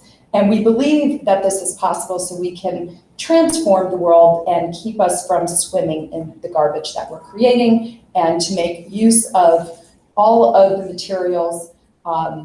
We have a philosophy with one of our board members and active participants who was part of Cradle to Cradle, who's here with us today, that everything in the world and how it is made needs to be done without ever going into a landfill. And that one day, harvesting this muck is going to make more money for people than to throw it away. And so the key really is, how do we reconcile our relationship with nature? How do we have this awesome civilization and our lives, and how do we address our relationship with nature? And so B-Flow is kind of looking at the blockchain for the, the standard benefits: global access, decentralization, transparency, immutability, and we're looking at sharing revenue. When we look at the data landscape, and this is another invitation for folks in the group, as we create data, oftentimes it's absorbed into these silos again, and it's sold, and the originators of that data do not get paid. They do not get the results of what they're producing. Maybe I'll go back. So we want to help producers scale. We want to help connect the dots. And we're looking at simplifying reporting of UN SDGs, international, intergovernmental compliance, and to address public sustainability claims and validation. So we are answering that MRV, and we recognize that we're not going to be the end and be all. It is a very complex structure. And what we saw earlier with Nick and with, again, Miriam's project, there's a lot of work and need to be done with boots on the ground. But there's also a lot of stuff in between and at the top layer that influences, and it needs to happen. And when we start to look at the brands that run this world and are harvesting the food, the energy, and all that is, and funneling it into the different products that we use, there's many benefits for these. And there's many benefits for us all to connect with brands that are doing sustainably, because when you transform a supply chain within a brand, or a value chain, or any kind of purchasing decision, the ripple effect is tremendous. I had a conversation about 5 years ago with Coca-Cola, because they had $450,000 going to their annual report for photography. And the photography alone, I think that's my phone. Oh, no, it's not. It's not. I'm sorry. That's so funny. No, that's my pie. That's my pie. Okay. So when we look at the power to transform, I had one conversation with this person, and I said, "Why don't you source those photographs from nonprofit groups so that the photographer gets that money, and you can support these things that you're waving your big flag around?" Well, I talked to that woman 2 months later, and that one conversation changed $450,000 worth of sourcing. And that was a powerful thing. And that's where the video, the media, the storytelling of how we all connect as monkey brains to information. It is really important that we recognize that the story is behind all of this. And the support of brands, we're looking at a lot of minutia when we start looking at data. We start looking at how investments, oh, and sorry, I forgot to mention, we have the 6.57 trillion commitments and divestment, I think 18 point something trillion and already under ESG strategy, and then we've got 12 trillion in opportunities from the UN SDGs. So there is like massive money. When people talk about sustainability, they think about philanthropy. They're not thinking about the potential and the opportunity within our world for all of us to be doing great things and to be flourishing. There's this disconnect. And so it's really about connecting it. And data is important, but that messy image that we showed before is very hard to squeeze into these fundamental matrix that represent the ESGs. And ESGs are very fuzzy, gray, opaque data that comes from silos. And when we start to look at, say, this funding snapshot of the United Nations, when they're doing this, we see these blobs, okay? We know the bigger blob represents trillions. We know the smaller blob represents millions or billions, and the tiny little green blobs are but what's underneath that, okay? So our goal with BFlow is to help bring transparency to that, to kind of look at the relationship of investment, energy, waste, food, supply chain, building, climate, tech, and look at that against biodiversity, air, water, soil, forests, oceans, open land, humanity, okay? And that's a really massive thing when we start to look at that. And data is messy, okay? We see the UN SDGs, or the SDGs themselves, as a vehicle for common language across these industries. And so BFlow is really looking at the intersection between impact, clean tech, and sustainable business. And we believe that we can help create this matrix and this map.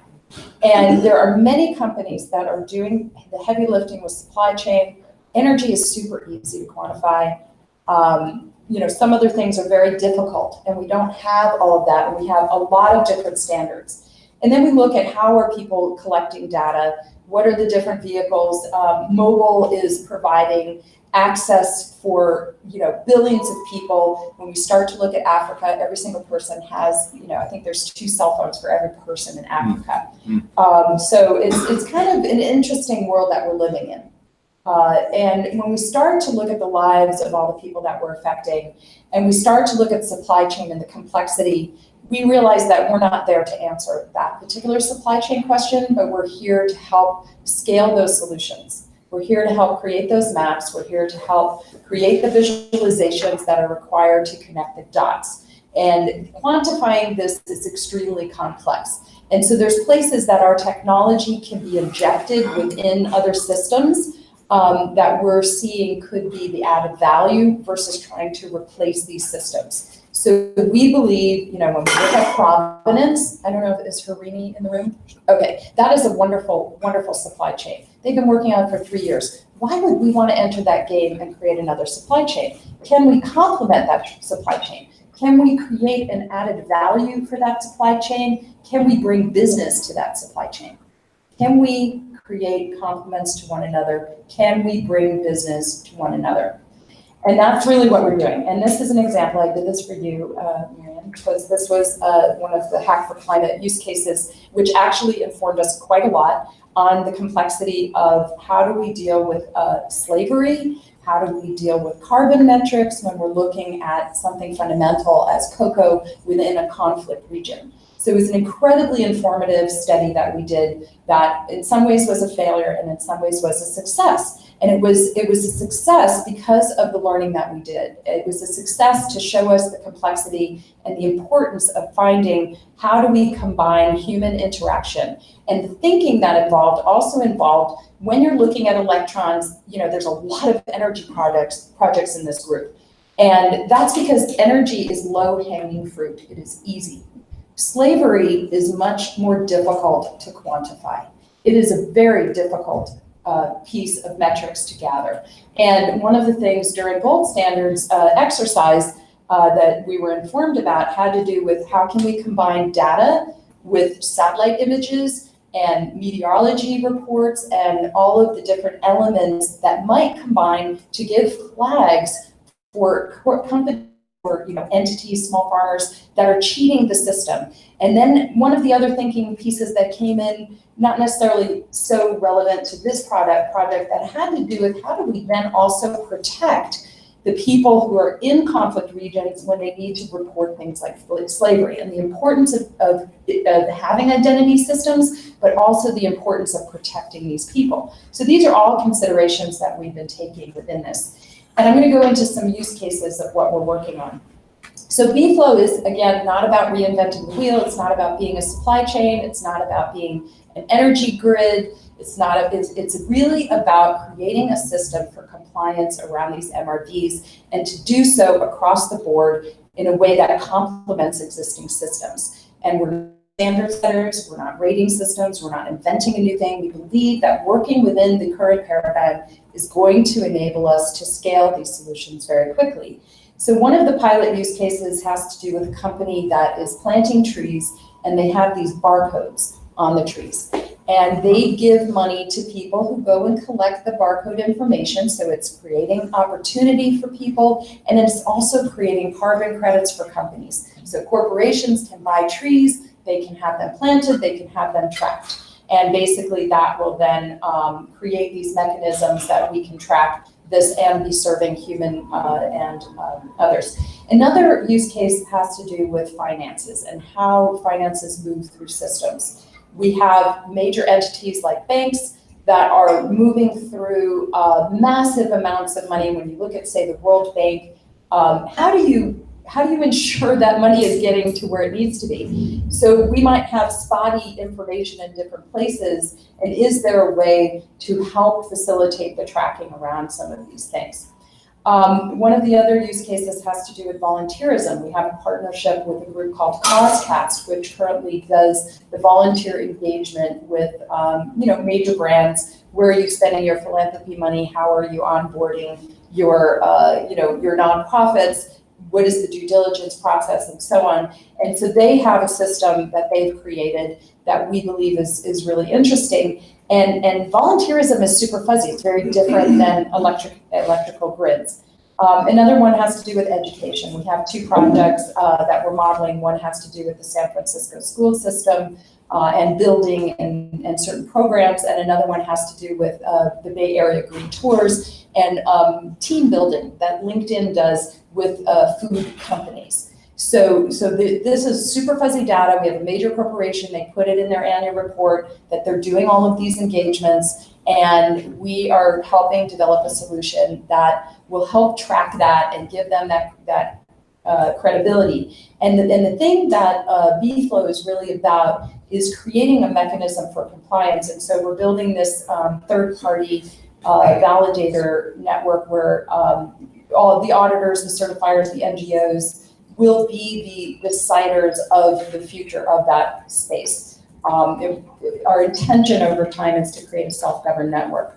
Another pilot use case has to do with indigenous designs, where we're working with nuclear family business and organic farmers, and creating a system that we can enable the aggregation of their different materials to scale. Okay, because one of the big things that we see has to do with how do you get these small producers to scale? Because if they can't scale, they can't sell, and then we're just going to have the Monsantos and the massive agricultural paradigms that we're existing in that are causing farmers in India to commit suicide and eliminating small businesses. And we know from Project Drawdown that small businesses are the key to us resolving climate change and soil remediation and things like that. So that's the end of my presentation. It might be very top level, and I'm happy to talk to you. We want to invite everybody in the room that might have a living, breathing use case that we can model to see how we can collaborate across the different blockchains. We just formed a partnership with SweetBridge, which is one example of many of the different companies that we are partnering with that are doing blockchain. And then the other piece, because I think we're gonna, do you want me to take questions or move into what we're gonna do with the workshops? Take a question first. Okay, so any questions? That's me. Yes, sir. First, it's great to hear someone speaking about the environment and the value of the ecosystem, how it's like fundamental to the economy. I guess I'm trying to see the connection to blockchain. Like, I totally get the value of the third-party verification. Absolutely. For standard-setting bodies to then have a separate verifying, but I can answer that. So we believe blockchain is valuable because when somebody makes a report, they can't change it. They can't fake it. And in the same way, we can have an inverse negative report and they can cure it. And that report is out there. And how can we create transparency? And by connecting, we're using the blockchain for the validity of the claim, the transparency and the immutability. That is, I think, the fundamental importance of it. It's less about creating some money to reward somebody as it is about creating a data record that you can trust. And also enabling us to go outside of our own siloed environment and extend this to the world. Because once we put that site validator, that third-party validator out there, it will be self-governing and we will not be controlling it. We're designing something that will be stewarded by the certifiers and by the metrics validators that we are putting into these positions of power. So that's a very important thing for the selection of these groups. And we have some really interesting groups that are coming on board to work with us. Yeah.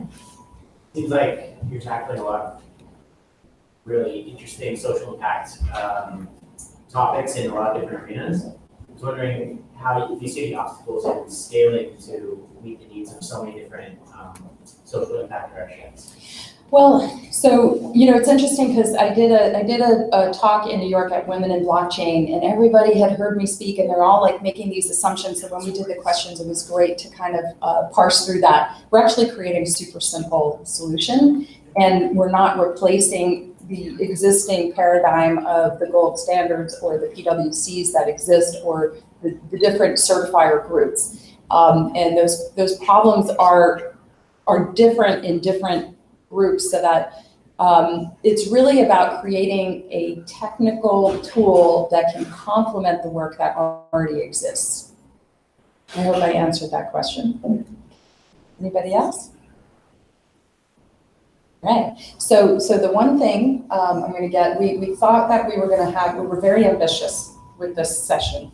We thought that we were going to have time for all of us to get together and come and create cohesion around the standards, the frameworks that we're working with.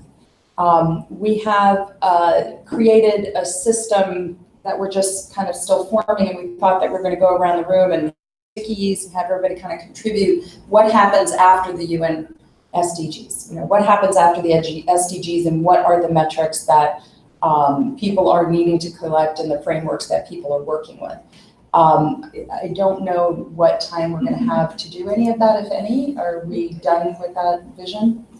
Unfortunately, we're going to run out of time. Okay. And I think, yeah. I believe everybody recognizes the importance. You reinforced some of the messages that Marion had made and I made early on in the session as well. We knew that we would probably need a half a day to really even make a dent into this issue, because we have different lexicon when we talk about governance, because it's at different levels, or taxonomies, and how do we link climate with SDGs, et cetera, et cetera. And so I think for a future event, perhaps around the COP, where there's quite a few other folks working around governance as well, that we have a dedicated event on these issues. Yeah.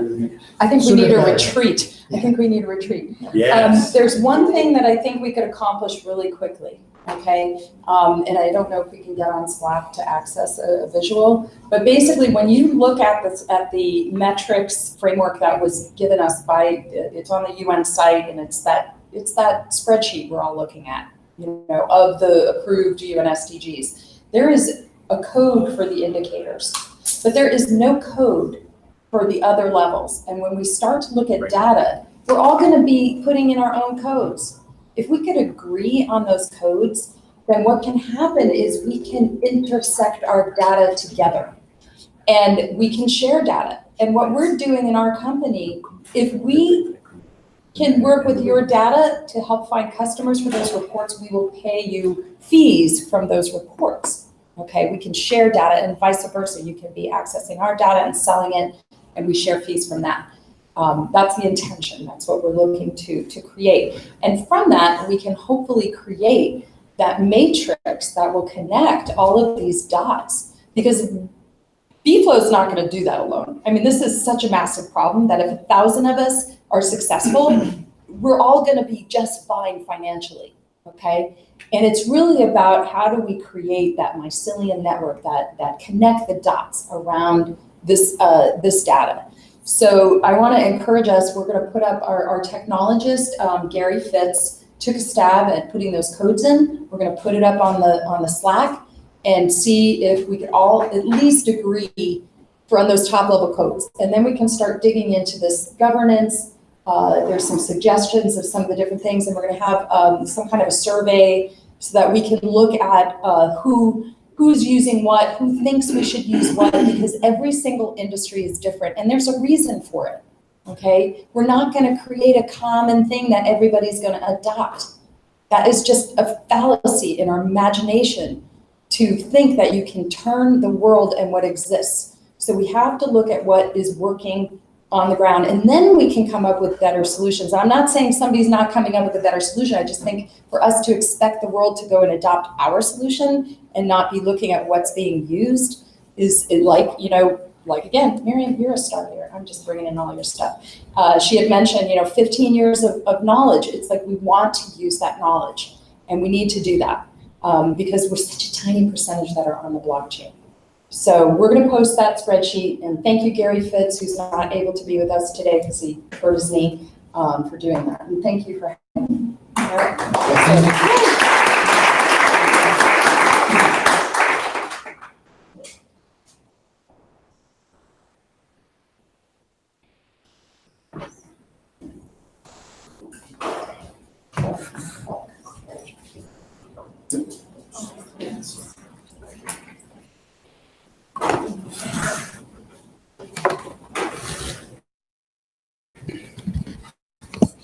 Ladies and gentlemen, Miroslav Polzer. Indeed. Hello, everybody. Thanks for your warm welcome. So, my name is Miroslav Polzer. I'm representing the International Association for the Advancement of Innovative Approaches to Global Challenges. And I'm going to present the multi-stakeholder partnership Glotcha and its blockchain initiatives. So, let's start with a general collective thinking. So why are we here? So we have heard from Amy that there are sustainable development goals. The global community under the leadership of United Nations system has a compass where it wants to go to. But regarding Sustainable Development Goals 13, climate action, we have a total systems failure. It's really the nation-state-based climate challenge response mechanism is not delivering. The CO2 concentrations are going up, emissions are going up, so it's almost like if there would not have been any governance or response mechanism of the global community at all. So and here we are in San Francisco in September 2018, and we are at the Global Climate Action Summit. So would somebody like to say what the important thing about this summit is? It's about Chris? It's about action and non-state. Yes, it's about the non-state actors, because there has been with the Paris Agreement this essential paradigm shift that the nation states, the United Nations parties, that they have admitted that they are not capable to solve the problem alone, and they are welcoming the efforts of non-party stakeholders to scale up their climate actions and encouraging the registration of those actions in the non-state actor zone for climate action platform. And the UN member states are encouraging parties to work closely with non-party stakeholders to catalyze efforts to strengthen mitigation and adaptation action. So here we are, we have this paradigm shift, we have governance space opening up, and it was also further elaborated at the United Nations Conference of the Parties 22 in Marrakesh in November 2016, and the Marrakesh Partnership for Global Climate Action has been set up as the process which should guide non-state actors or non-party actors climate action. So with this new opportunities, what are the aims? The aims are to getting everybody engaged, really climate action considerations, decrease of the carbon footprint and similar efforts should be part of everyday's life decision of everybody in companies, in the household, in the families, everywhere. And this kind of action needs to be coordinated, it needs to be incentivized. And there's also, for this kind of new paradigm shift and global community really working together, everybody with everybody and for everybody, this needs some symbol, it needs some communication of unity, determination and leadership for global multi-stakeholder climate action. And so my question to you, does anybody come to your mind as a leader? So who is going to be this leader for non-state climate action? You. Yeah, that's one possibility, yeah. But also in terms of institutionalized structures. Because we see and we understand that the UN system is based on governmental players and based on the nation-state interest defenders. So they are not really able, unless they really totally change the charter, to be the leaders also for multi-stakeholder climate action. And so it's a question, who else? Cities and counties. Yes, but are the existing structures like ICLE or C40, so are they able to really lead multi-stakeholder climate action? They are quite well in organizing themselves, but it's really who is somehow uniting all the other players. And that's something that's... So I mean, we can, like, ICLE has 1,500 city members, many of whom signed on to the Kyoto Accord. I think we could question many of whom in local Agenda 21 planning. So I think we could look back and say, has that been sufficient? Yeah, and I think it's wonderful work, but it's not really what the situation requires. It needs really, beyond this particular group of stakeholders, very well organized and laudable activities, it needs a structure that's really leading and coordinating and providing the information base for all the non-state actors. And so there's this question of action. I'm not sure ICLE helps understand that issue, C40 helps understand the issue. I guess you shape action in C40. 100 resilient cities, you find your problems. I guess it's not clear who's advocating for action. Yeah, okay, yeah. No, anyway, yeah, it's about action and it's about impact, a collective impact, which is strong enough to halt the climate crisis or to restore climate, this kind of thing. So it's time for innovation. That's our message. It's the message of our organization. And we are looking into how can there be designed in a collaborative effort the next generation of the United Nations. And so with our organization, we have some ideas and we are convinced that blockchain is part of the solution. So It's this multi-stakeholder partnership Glotcher. It is institutional innovation. I will show you all these elements of it, but I will not go into details, but rather focus then on some key beacons of this initiative and that are based on blockchain. So the future United Nations system has to harness the potentials of technological innovation. We have to have an information system and a transaction platform, some kind of Amazon or Alibaba for SDGs impact, for the documentation, localization, measurement, reporting, and verification, and incentivization of SDGs impact and gamification of multi-stakeholder climate action. We need global institutional innovation. There needs something on the level of the United Nations, which is able to rally all the different stakeholder groups behind this new brand.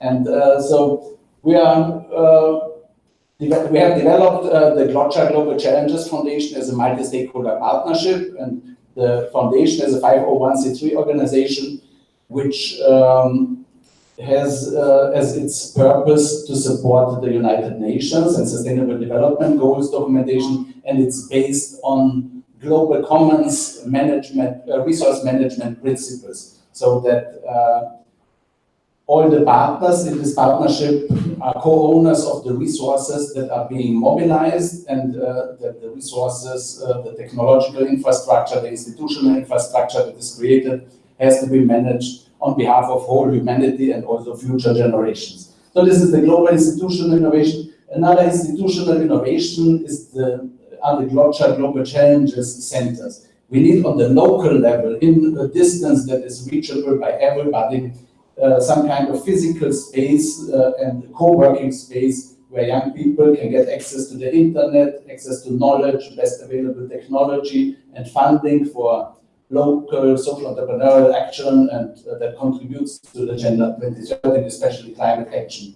We need business model innovation, which somehow gives value to the multi-stakeholders' contribution to the SDGs and especially climate action, and based on blockchain technology, then connecting this certified impact with global resources. We need innovation on the level of ethics and culture. We need a global citizenship ethics and also a culture of carbon neutral now. That's an initiative that the UNFCCC has already set up, where everybody is encouraged to measure his or her individual carbon footprint and bring it down and invest in climate action to offset also individual carbon footprints. Gamification is an element of the future United Nations and this future Global Alliance for Climate Action, because if we speak about climate action alone, it's such an abstract concept and difficult and mind-heavy, so only about 5 to 10% people buy in. But if you gamify it, if you make climate action enjoyable, we've heard the example of the City Climate Olympics before, this then gets 100% of the population interested in climate action and motivated to take climate action. We have also the Global Challenges Youth Music Contest, which is a very important element to open up the hearts of the people and creating some kind of global community and making people ready to take action for the global and local common good. There is a physical infrastructure innovation that we are proposing. It's We the People Center, a global climate action center in New York City, based on blockchain-based crowdfunding. And there is a need for large-scale resource mobilization innovation. And we have here also, in the context of the California Global Climate Action Summit, a climate philanthropy meeting on Friday that we are working on with our friends from Unify Earth. And we are going to have follow-up meetings also at COP24. And we are convinced that initiatives like they have been presented today, these blockchain for climate action initiatives, they are such high impact investment opportunities for philanthropists, for social impact investors, and there needs to be a forum which builds the bridge between the resource holders and these big technology solutions providers. So it's quite difficult to really understand all these necessary innovations on different levels. So we are simplifying our aims in 3 visions. One vision is that we build in New York, because here south of the United Nations, between FDR Drive and First Avenue, there's an empty land of 3 blocks large, and Sheldon Solov is the owner. We are working on getting him as a partner, and blockchain community as a crowdfunding financial partner, that we build there a global co-working space for the people, by the people, a global climate action center, global incubator, global data center, where the data from all these blockchain solutions can be integrated. There will be data exchange protocols, and so that really on a certain place in the earth, we would say, here, this climate action coordination for non-state actors is coming together, and it is visibly a symbol of partnership between the UN, which is based on governments, and the rising power of non-state actors. So this is one of the visions which somehow shows the level of ambition that we have. And the other vision is mass mobilization. We are saying that some kind of climate action app should be on everybody's mobile device. So people should have, when they go into a shop, they should have decision support apps which will help them to consume low carbon producers and products that are in line with the Agenda 2030 and Sustainable Development Goals, so that people can keep their carbon footprint low. And that they can also have games, access to the music that we are creating with the Global Youth Music Contest, that people really can create a social network and have all the necessary IT support for it on their mobile phones. And everybody should have this. And this is something that cannot be done by somebody alone. It's one element is this cultural thing with the music and so. But all the blockchain initiatives that are around, they are also somehow content that needs to come on such an app to really help people to grasp opportunities for climate action and for meaningful and rewarding climate action. The third vision is that there's really a climate action information system which integrates these blockchain solutions that are here. And has common data standard, common climate action impact assessment mechanisms. And this is where the Climate Change Coalition is so important for us also to partner with, because this can be only a collaborative effort. We are here at the California Global Climate Action Summit with 3 affiliate events. One is this blockchain event today to build really the alliances for getting the information system done. We have on Thursday an event at the Grace Cathedral, Youth Creating Global Change, celebration with music, messages and action. And again, Unify Earth is a partner there. And we have on Friday climate philanthropy meeting at the aquarium of the Bay. And we really want to be leaders who bridge the blockchain technology providers for the climate with the philanthropic community, as there is so much potential there. Our organization has been involved in this bridging between the UNFCCC, the Climate Secretariat, and the technology community with Nick and other colleagues and Masamba. We've had a meeting in May 2017. We've had at the COP23 last year in Bonn an exhibit booth about blockchain technology for climate action.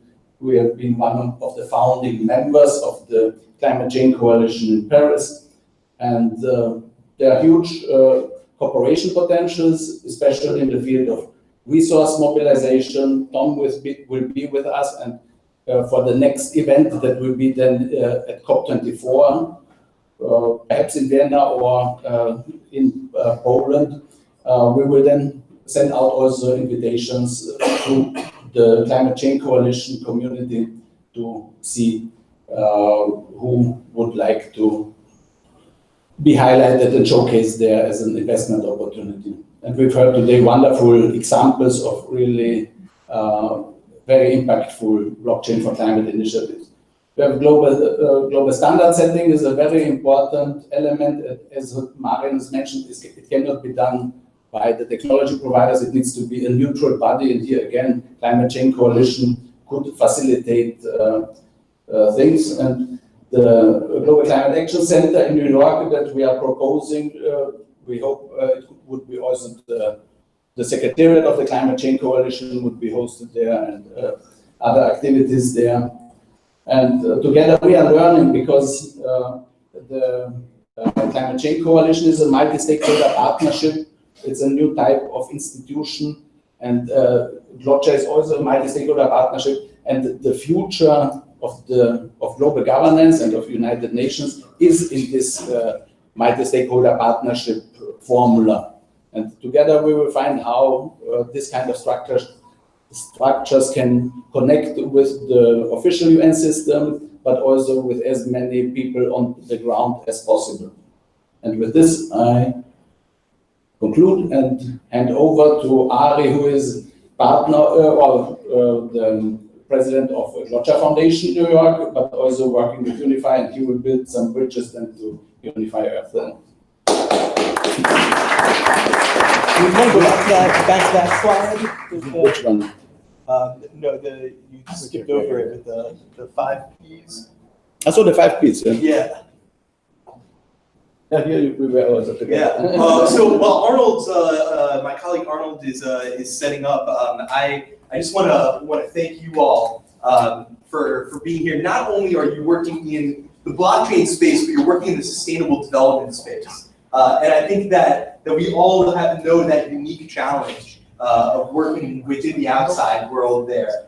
So really just want to applaud you all in being a part of this community, and really want to recommend joining the Climate Change Coalition, GLOCHA, and continuing to build this network of really furthering this idea whose time has come. My name again is Ari Eisenstadt.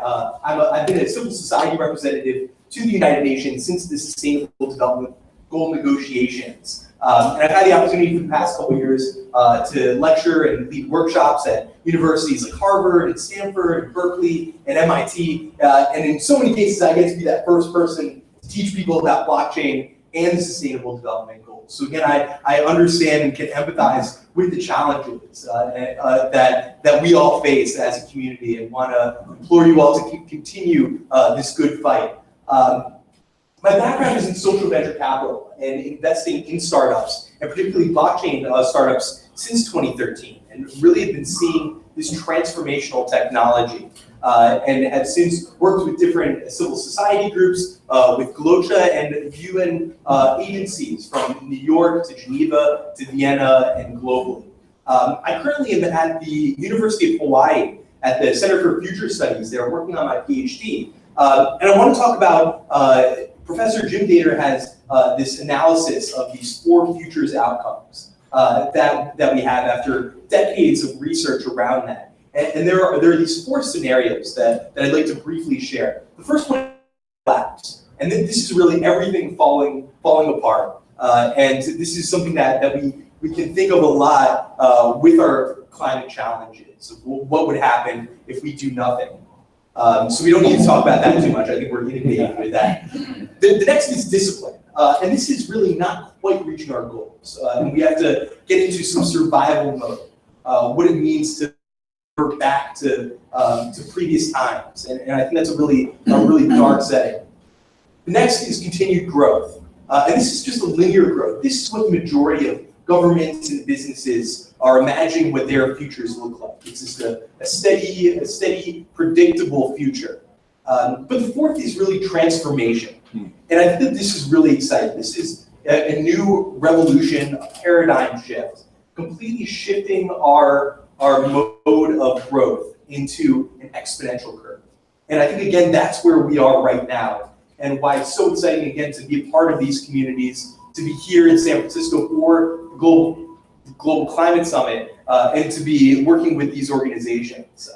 So with that, I'd like to introduce to you all Arnold Strong, representing Unify Earth, which I believe truly is that transformational blockchain technology. Arnold Strong, everyone. That's nice.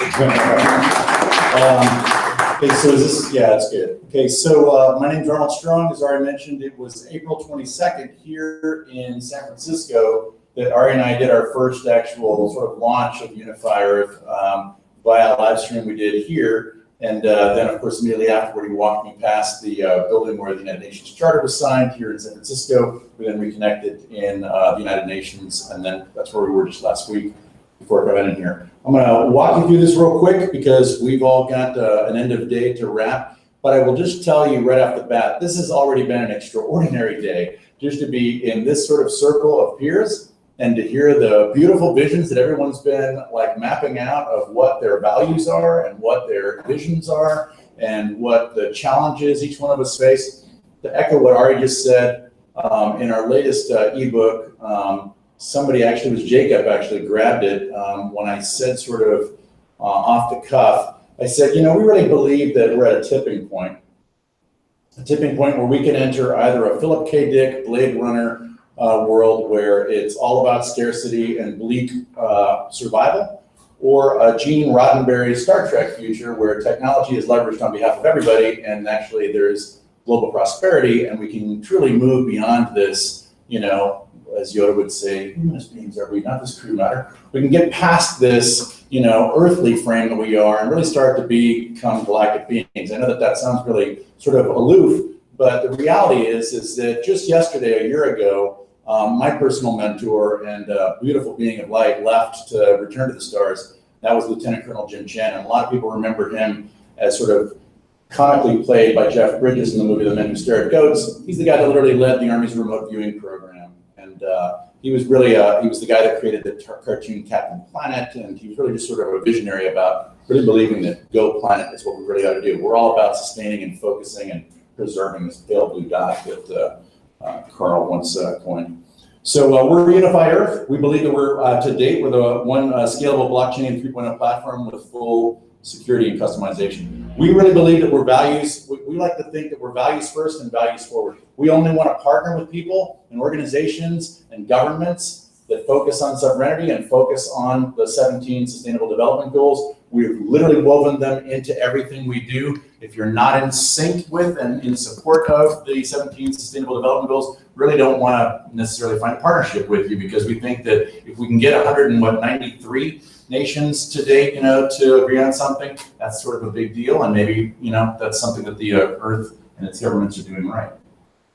This is a little bit of what we are. We believe that we're an operating system for the new humanity. We've got some advanced scripting language. We've got intelligent contracts. We think that's sort of an evolution of the frame of smart contracts. Again, I'll talk to you a lot more about this in depth in individuals basis. But if you go to our website right now, unified.earth, you'll be incentivized to set up an HTML5 wallet. We believe we're blockchain 3.0, wallet 5.0, or a HTML5 wallet. Exchange 2.0 is an evolution. You'll see that going here live. We're partnering with cities, we're partnering with states, we're partnering with organizations, and we're really trying to bring those, you know, token generating events that really are values forward, that really want to make the world a better place, that have a very specific partnership and goal. So our strategy, our rollout, we're opening, we just opened our headquarters in the Bahamas. My beautiful fiance, Jessica, here and I are moving down there in a couple of weeks to join the team. We'll be down there here shortly. We've got an entire rollout where we're looking at opening up our exchanges in Spain, in Saudi Arabia, in Ghana, Panama, Vietnam, and Japan. That's what we anticipate over the next year as we open up our entire exchange policy. The Unified Core. So if you go into who we are and you go into what our team consists of, we really have, I'm not that guy. I mean, I literally had to file the calluses off my knuckles because I'm an airborne ranger infantry guy. I dragged knuckles for a living for the first 3 decades of my professional life. I'm not that technologist. I'm just the spokesman for those technologies. Our chief technology officer, our core team, our CTO, our chief executive officer, our chief operations officer, our chief finance officer, the core partners that have brought this into fruition. There really are some of the most deep technologists you will meet in your lifetime, and there are people that are peers with everyone in this room. We've done 1,000 upgrades to the original bit core. So we've improved the platform with, an adaptive algorithm that basically what we call adaptive intelligent mining or AIM. Boy, that's a little weird. I didn't even see that. There we go. We live where? Yeah, my hands are on Google Hangout. So we've got our HTML5 secure online wallet. You'll see that it's not gimmicky. It's just an incentive. You'll be gifted 10 UEX coins. Hold them. You'll be able to exchange those on that exchange here very shortly. And that, again, will make this slide deck available to you as necessary. Again, our global exchanges, I walked through the rollout where we're planning to go: South America, Southeast Asia, Europe, Middle East, and Africa rollouts, where you can trade it for everything from crypto to fiat to real goods and asset, natural resources, et cetera. You want to focus on sustainably harvested mahogany, this is your place to do so. Really inside that blockchain 3.0 and the integration of IoT, this is really what we want to address. We want to address e-commerce and an evolution therein. We really want to address gaming. We're forming a partnership right now. We're in deep talks with Sergey Sholom of GameNation.org. Just spent several days with him over the last week in the United Nations. We're pretty deep in conversation with Ndaba Mandela. Just spent the last 3 days with him in his Africa Rising and 100 Mandela's foundation, where he's literally trying to find the next 100 youth that can be like his grandfather in sort of accelerating change globally.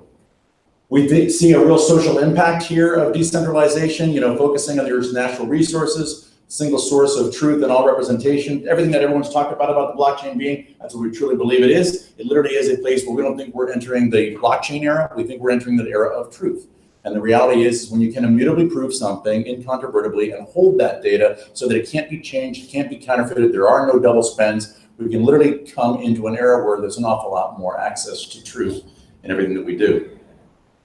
Living Planet. This is an extraordinary partnership. We started, one of the first organizations we partnered with. This is literally going down to geofencing, down to the square centimeter of what was earlier spoken about with trying to figure out the content of water, the content of soil, the content of air, figuring out literally what is in the content of the environment everywhere we go so that we can literally have those real-time environmental sensors that figure out and help us sort of evolve our understanding of what is in this environment in San Francisco is different than what is in the environment in New York, is different than what is in the environment in Morocco, is different than what is in the environment in Robert Byrd Station in Antarctica.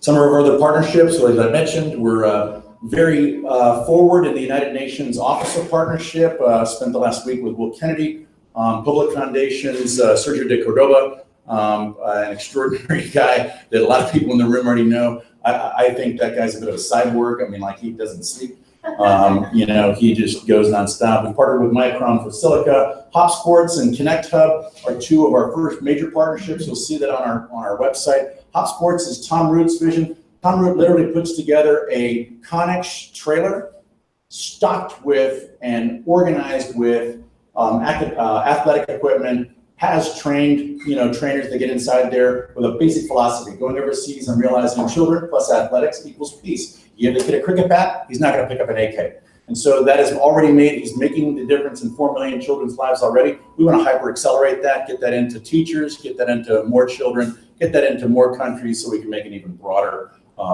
impact. Connect Hub's goal and focus, if you look at their website, is the eradication of infectious diseases in the continent of Africa. We believe that is a go-to strategy, and then taking that, of course, across the world, continent by continent. We can get into this. I don't want to go into the entire depth right there, but we've done a massive influx, and of course, we've got, like I said, the first 2 of 100 patents we've already filed, and 1,000 upgrades to the bid core. Basically, our CTO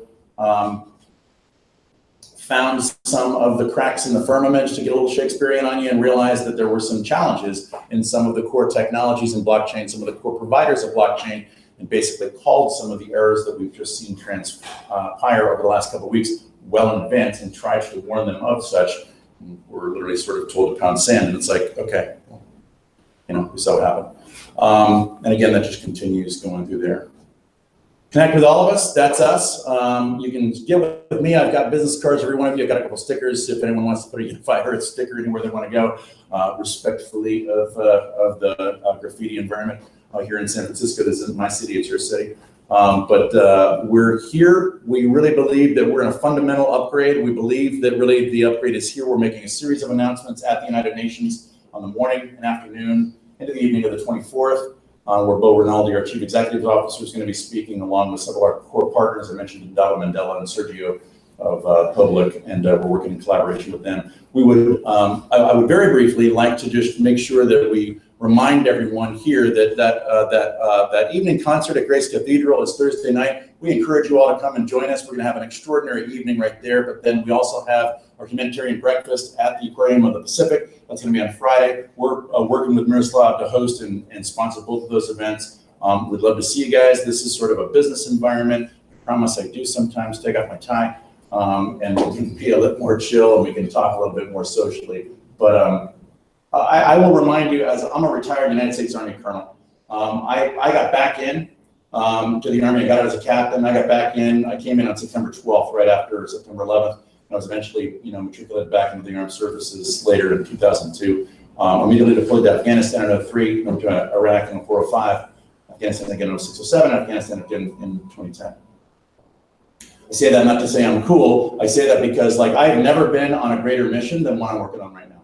I believe that everybody in this room is involved in recognizing that right now we really are at that tipping point, and we've got to take this very seriously, because this pale blue dot is going to survive without us. It's going to adapt, it's going to change, but it just depends on how much damage we want to do to it, or how much we want to help get it better.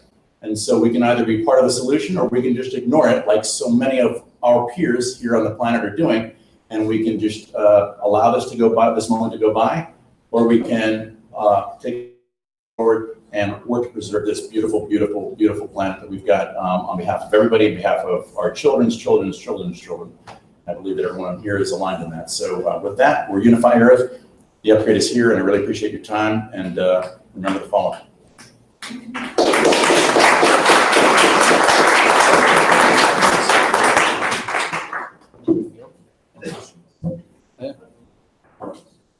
Do we have any questions for our last presenter? When's cocktail hour? Pretty soon. Cocktail hours at 8 o'clock. Thank you all. The answer is not soon enough. I think, for several, I mean, I got a pretty strong voice.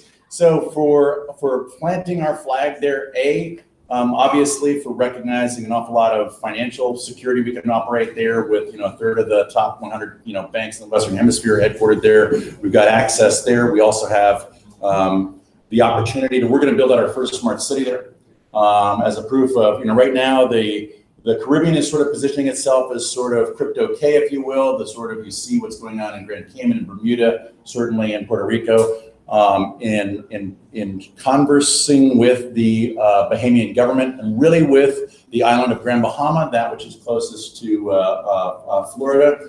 The fiber is really strong right there, with their one company alive. They've got a really strong redundant network that's right there going in and out of the United States. Enables us to really look at building out a smart city that, anybody here on the East Coast is, I'm sorry, we're not on the East Coast right now. It's in New York for the last 8 days.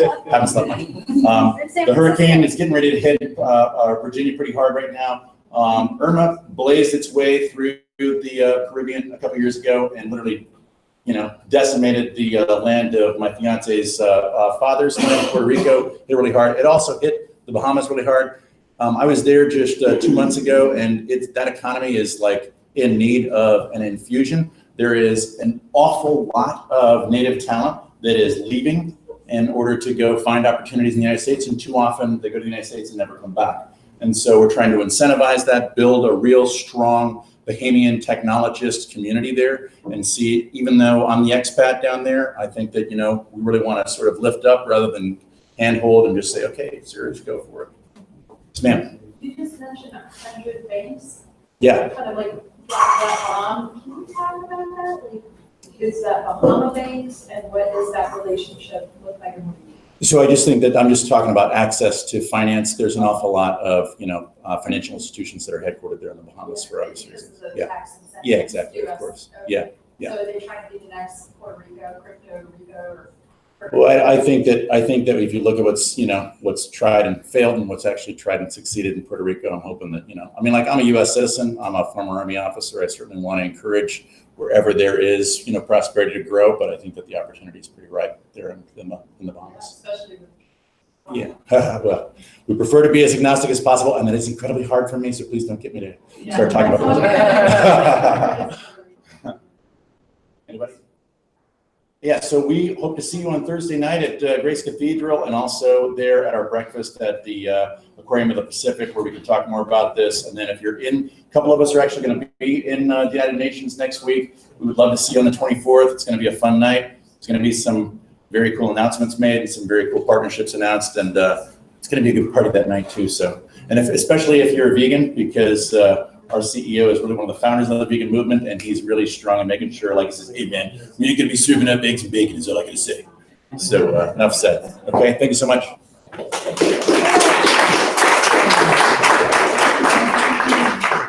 And thank everyone for being with us today. I hope you enjoyed all of the presentations. We really had a lot more interest from members to give presentations here. We're going to be continuing the presentations from the UN and from other speakers in the evening. Can I just see a quick show of hands? Who will be joining us in the evening and for the networking reception afterwards? Looks like about half the folks here, so that's good to see. Yes. We'd love to hear if you have any feedback. Excellent. About this event, what you'd like, or if you were to ever participate in a future coalition event, what you'd like to see at future events. That would be really helpful to us. So thank you all for all your time today and all your good questions, and we hope to see you in the future. Yeah, thank you, Tom.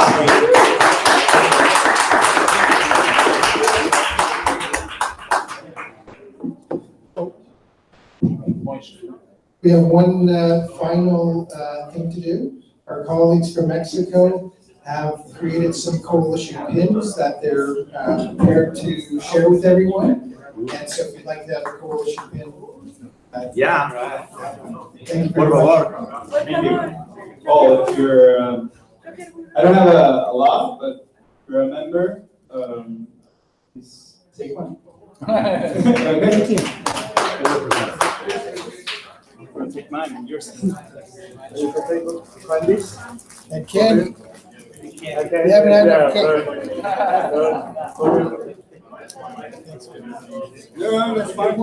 How much did you pay?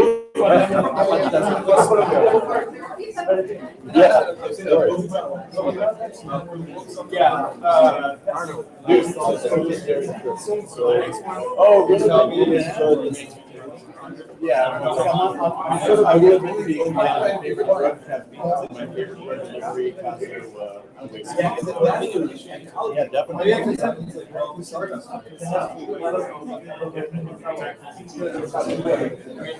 when I go to, first of all, I go to Europe. Oh, man.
That's great.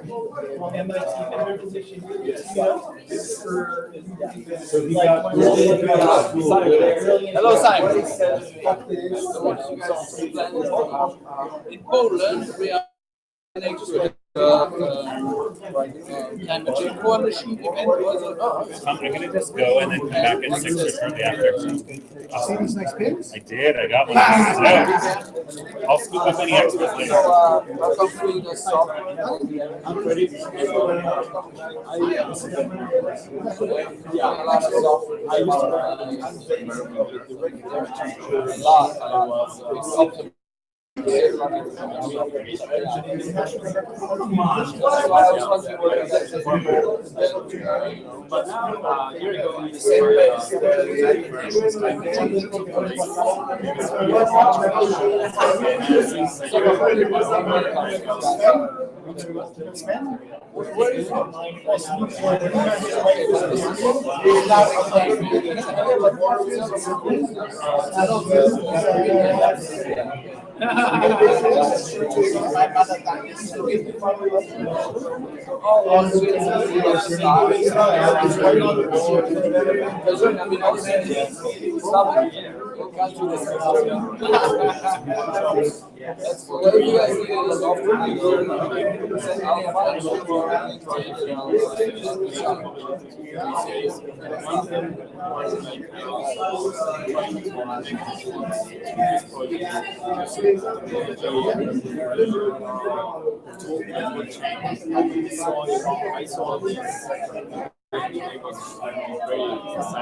No, I will not.